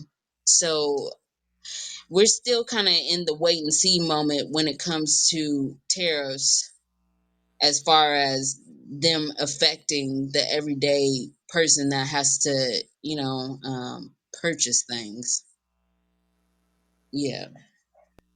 But But the that, thing though is, it's not a wait and see. It's literally going to be immediate gratification. See, the problem that we have here is that we're being told, okay, these tariffs aren't going to affect the common American worker, right? But there's a misunderstanding on how shit's made. Jeep cars are, yes, mostly assembled either offshore in Mexico or here in the great state of California, right, or United States of America. The parts that are put into those vehicles are out resourced across seas from China to other places in the world. Now, if Jeep has to, and I'm just using that all together because it just everybody knows about cars, right? If Jeep has to pay for the dots and dips and noddles and all the toggles and everything else for that Jeep to be made, they're not going to eat that.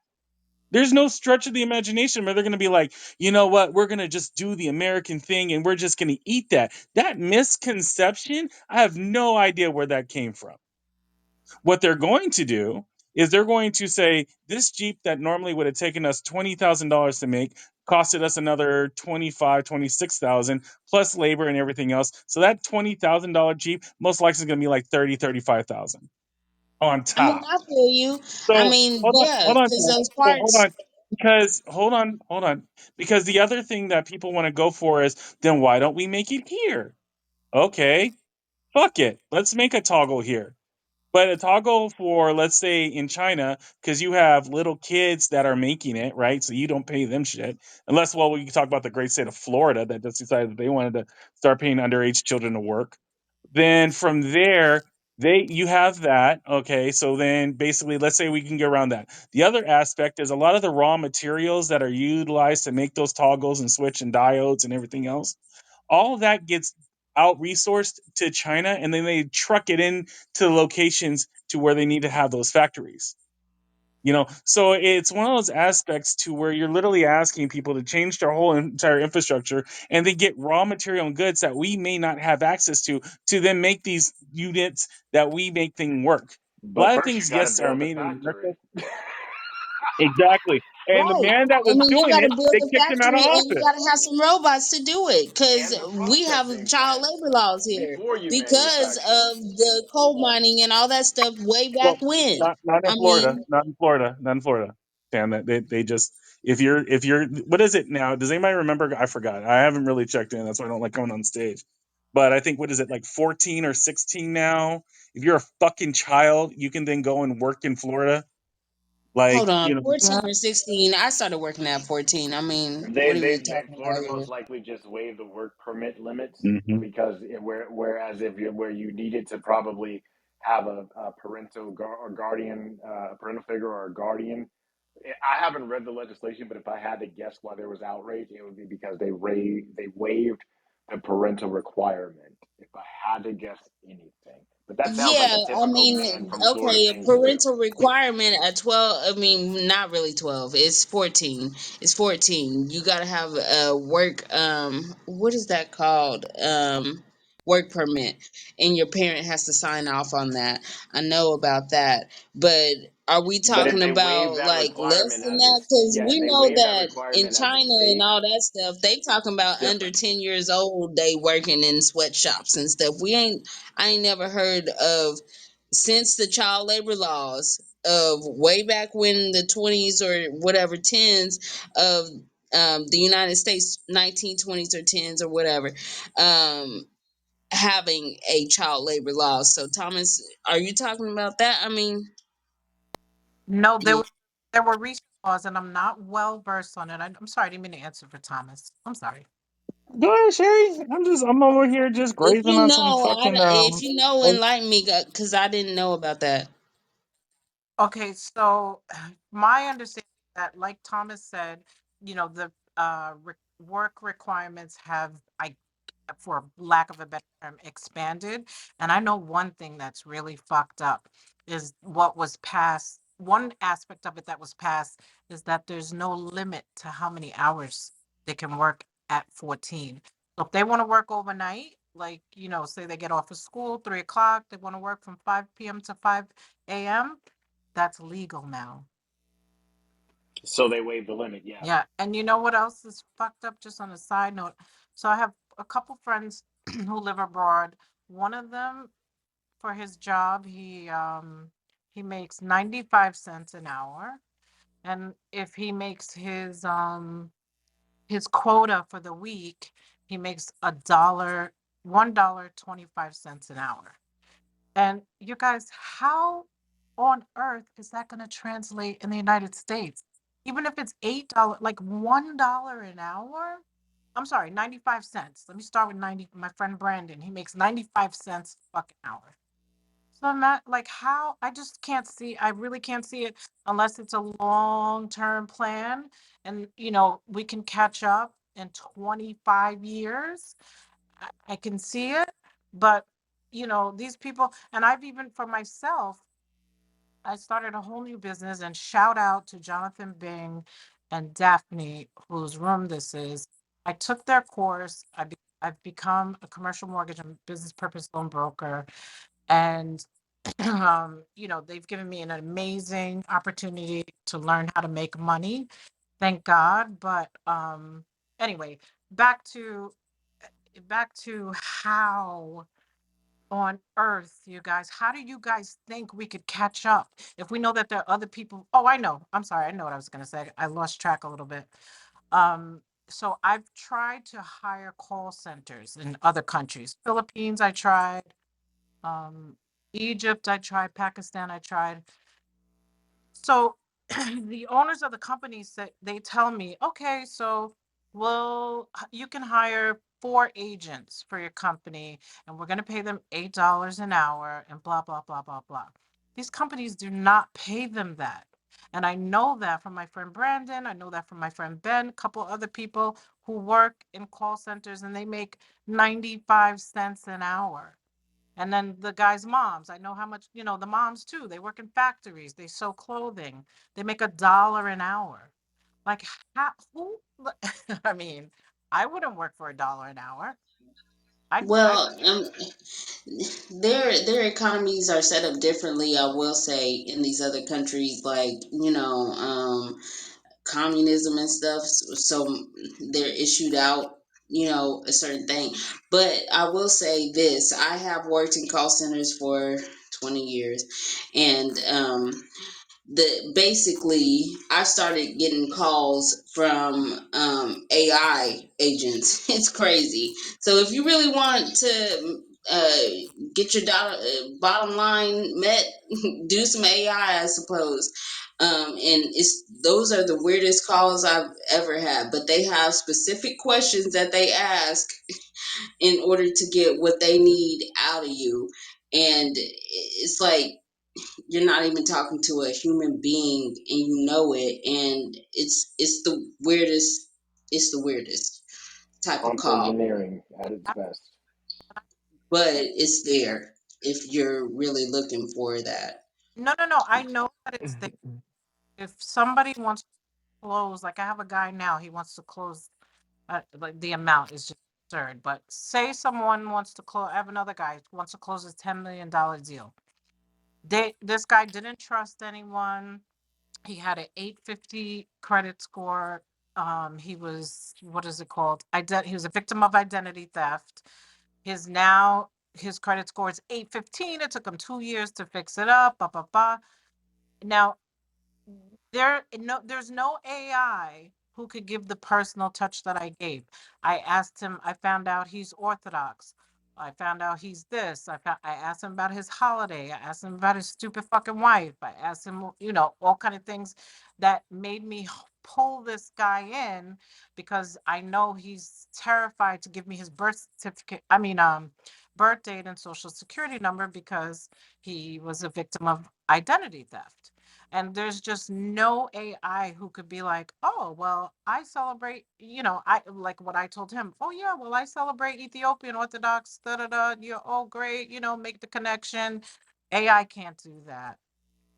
Right. It depends on the type of calls that are coming in as well, If I and that you're putting out. if I could just jump in on this just real quick, because the only thing that's missing is just the fact that, yes, AI is taking over. The problem is the fact that it could just hit more people than you, right? And that's what a lot of times these companies are looking for.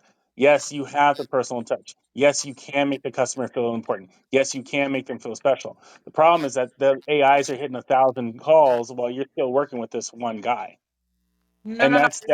that's I where totally no no agree.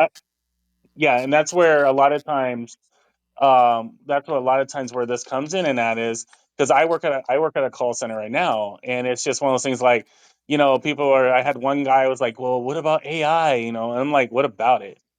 Like, I get paid more money because I'm American side, because I speak the King's English, right? And then the thing is that with AI, the leads that are coming from those AI sources are trash, but at the same time, they're making like 2 or 3 thousand. I'm lucky if I can get one rep to do like maybe about 900, if that makes sense. No, absolutely, Thomas. Let's make some money together. I'm gonna call you right now. Love you, Sherry. Love you. I'm sending you my phone number. So it's one of those aspects to like where when it starts coming down to the rubber meets the road here, when we start talking about like, AI and everything else, I think I wanted to jump in. There was a conversation that was had earlier, but it was with Manfinity, so I could never really take it seriously.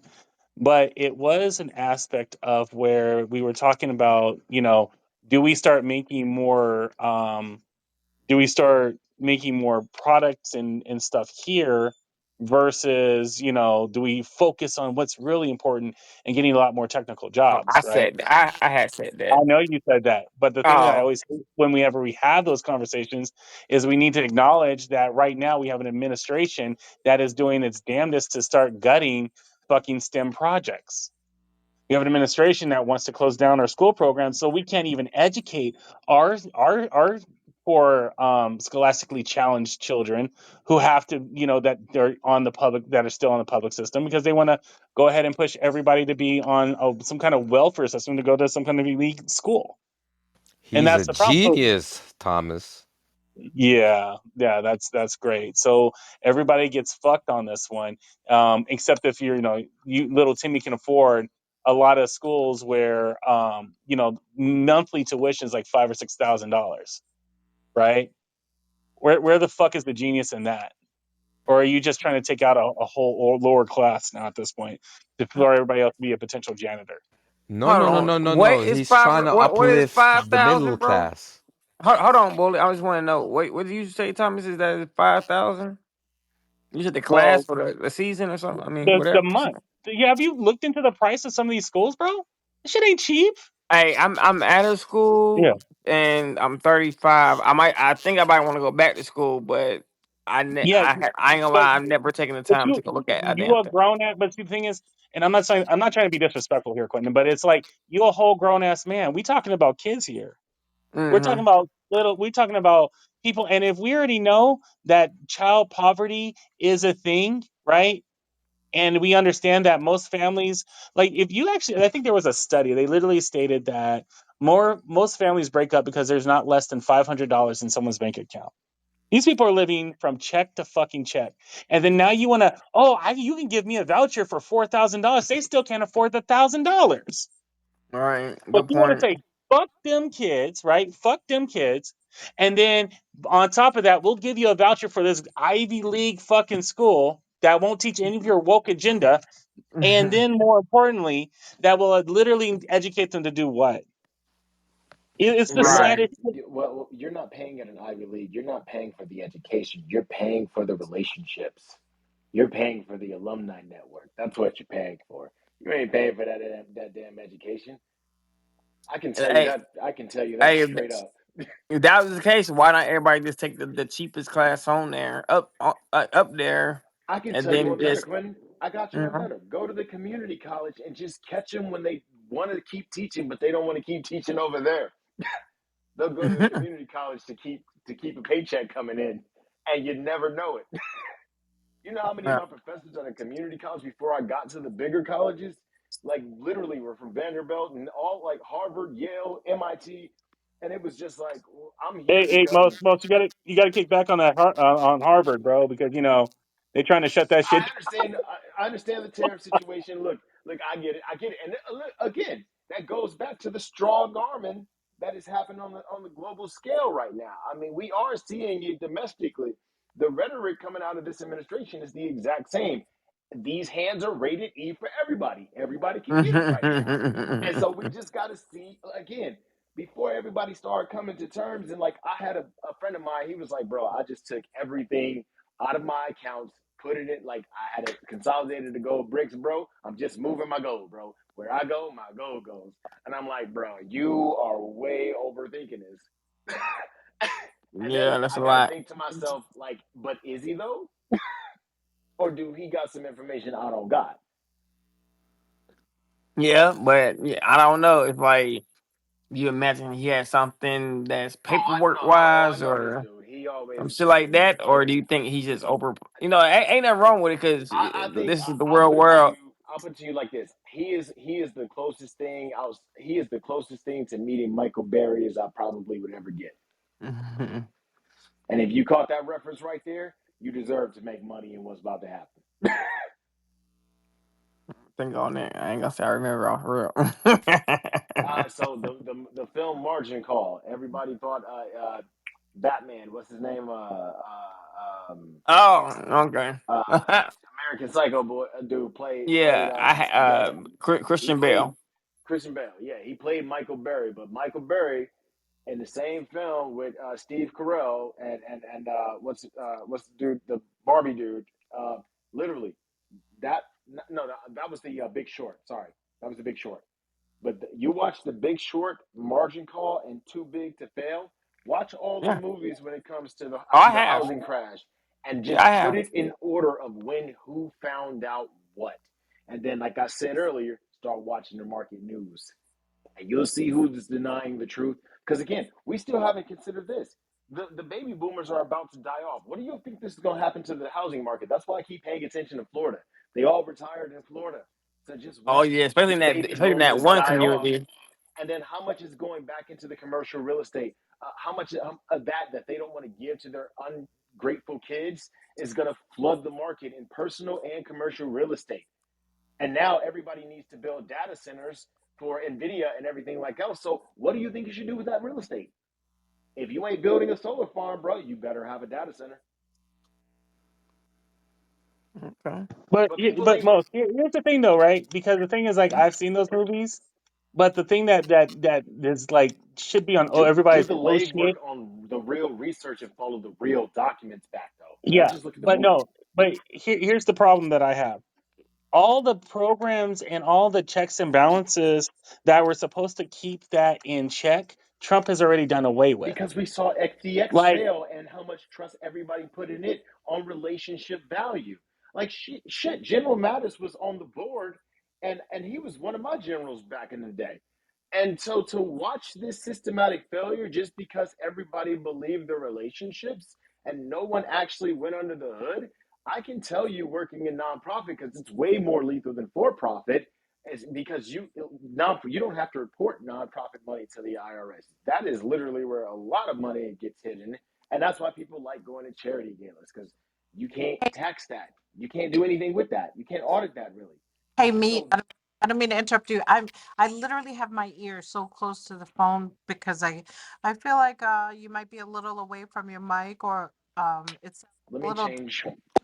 yeah, because I'm enjoying you talk so much and I'm I've got the phone He like, said he said he I yeah just he said changed. he I just changed his changed mind. mics. Can you hear me better now? yeah. Much Okay. better. Okay. Man, this whole room So we ain't I'm been so able to hear sorry, you y'all. like I'm this. so sorry, Oh, y'all. So look, again, a lot of the dark money and like so when you look at these political super PACs, look at the nonprofits that are donating to these super PACs. The nonprofit is where again you have a foundation in your name, but again you put the foundation in your name, so everybody that wants to donate to you, well, it's illegal to donate to you specifically, but it's not illegal to donate to your nonprofit. And as long as the nonprofit doesn't take federal funds, that those funds that are voluntarily doned, again, node in, node out, can be utilized for damn near anything Sounds and can like be the justified NFL. damn near any way. As a matter of fact, one of Eddie Murphy's lesser known movies is Distinguished Gentleman. I encourage everybody in this room to watch that because it showed how a con man could be a congressman. And again, the games that were played were exactly the games he was already familiar with. Look, Thanks. it's a remarkable film, and you would be surprised how a comical film could be modern day documentary, just like Idiocracy. We're slowly getting to that event horizon as well, where the we're just simply not.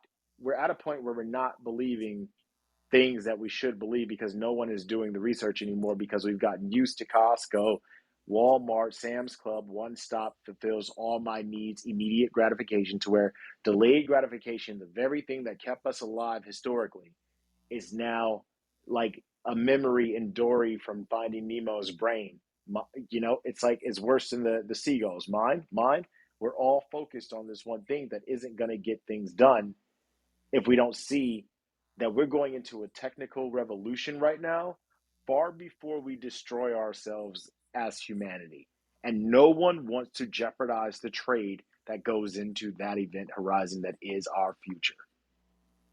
Before we destroy ourselves, we will build ourselves into a technological revolution. But again, it goes back to that Clinton thing, and I'll land with that. It's the same dumbass sentiment that he said, well, good luck with that internet thing. And now everything is off the internet. AI, look no further than the first Star Trek with Chris Pine and Zachary Quinto. Look at when Spock is in school, that little bolt half dome. It was teaching him everything. That is going to be AI teaching future kids. You won't know wrong answers. You won't have to guess. You'll always know the right answer. And then once you're at a logical plateau, we move as an evolutionary society from there. I mean, if you can see it coming.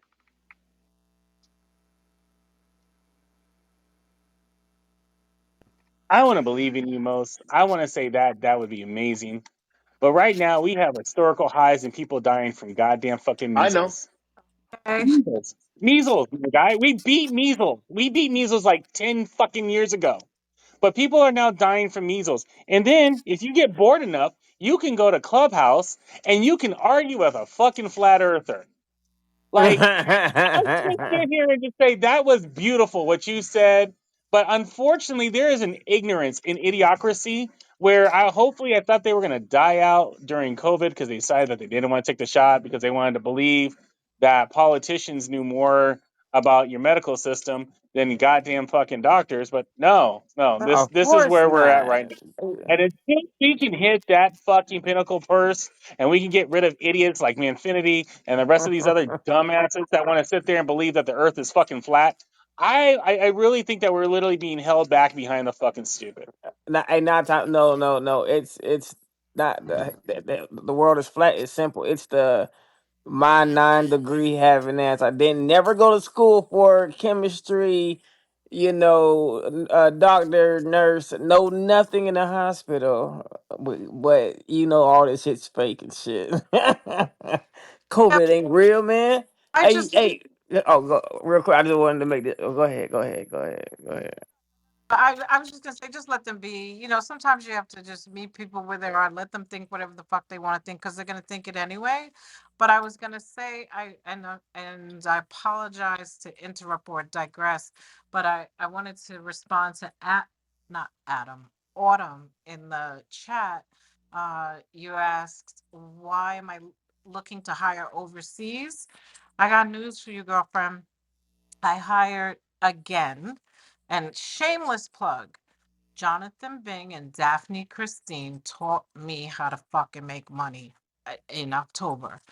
Anyway, this year I hired 21 people. Guess how many good agents I have out of fucking 21? I dare anybody to guess. Out of 21, no, I'm sorry, 19, 18, 17, 16.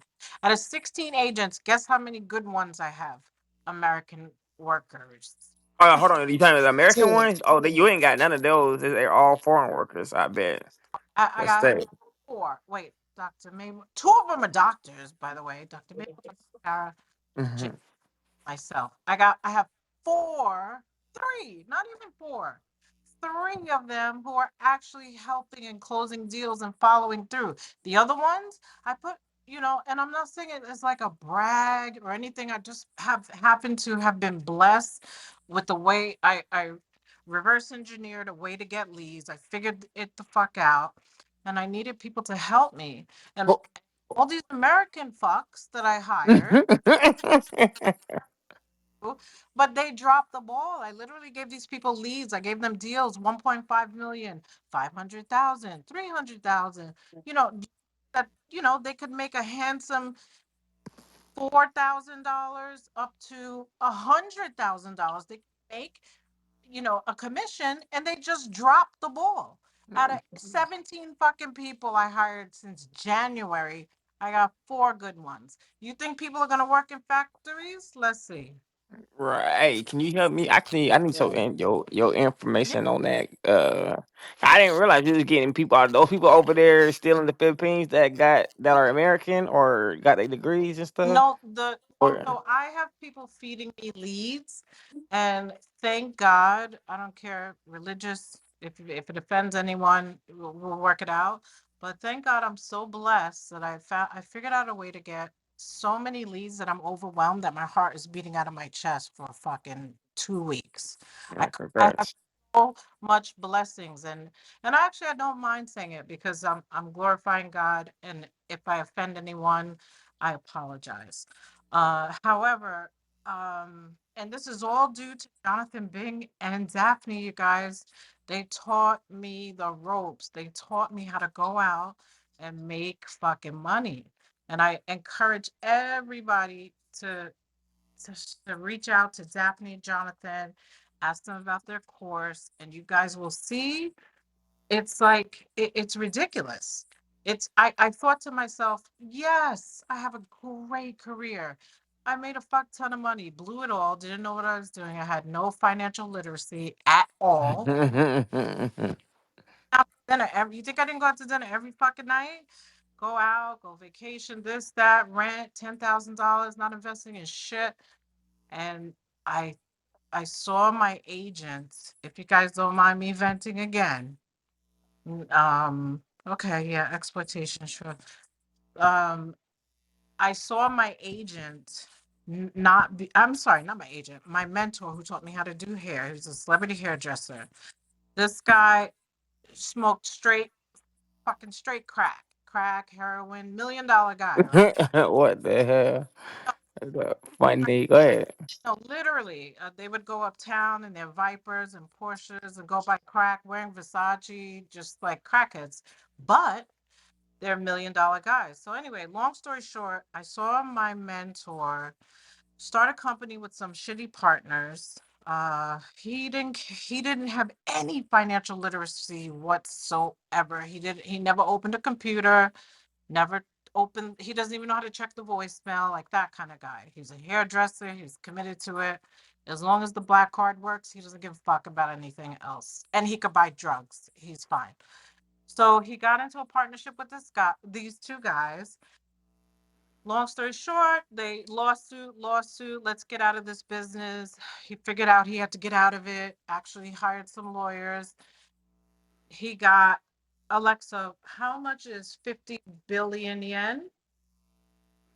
He got like in this. Okay, so they got 300,000. Alexa, stop. He got $300 million finally.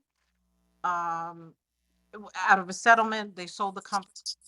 They sold it to this company called Cow, a Japanese company. He got $300 million. He died 6 fucking weeks later. I was like, you know what? That That's needs to be a movie. I, Wow. not gonna be me. He's my heart. He's my everything. He didn't hire good security, did he? Uh, what'd you say, He didn't Mose? hire good security as soon as that happened, did he? Leading up to Oh, it. yeah. Well, That was a security issue. another thing. Gone. He was 59, 61 years old. Gone. Gone. And I used to listen to Jonathan and Daphne. And one day I heard Jonathan say, I was coming back from a trip. My back was fucking killing me because I carry so much luggage. My clients, I got real nice on that. I said, let me say it nicely.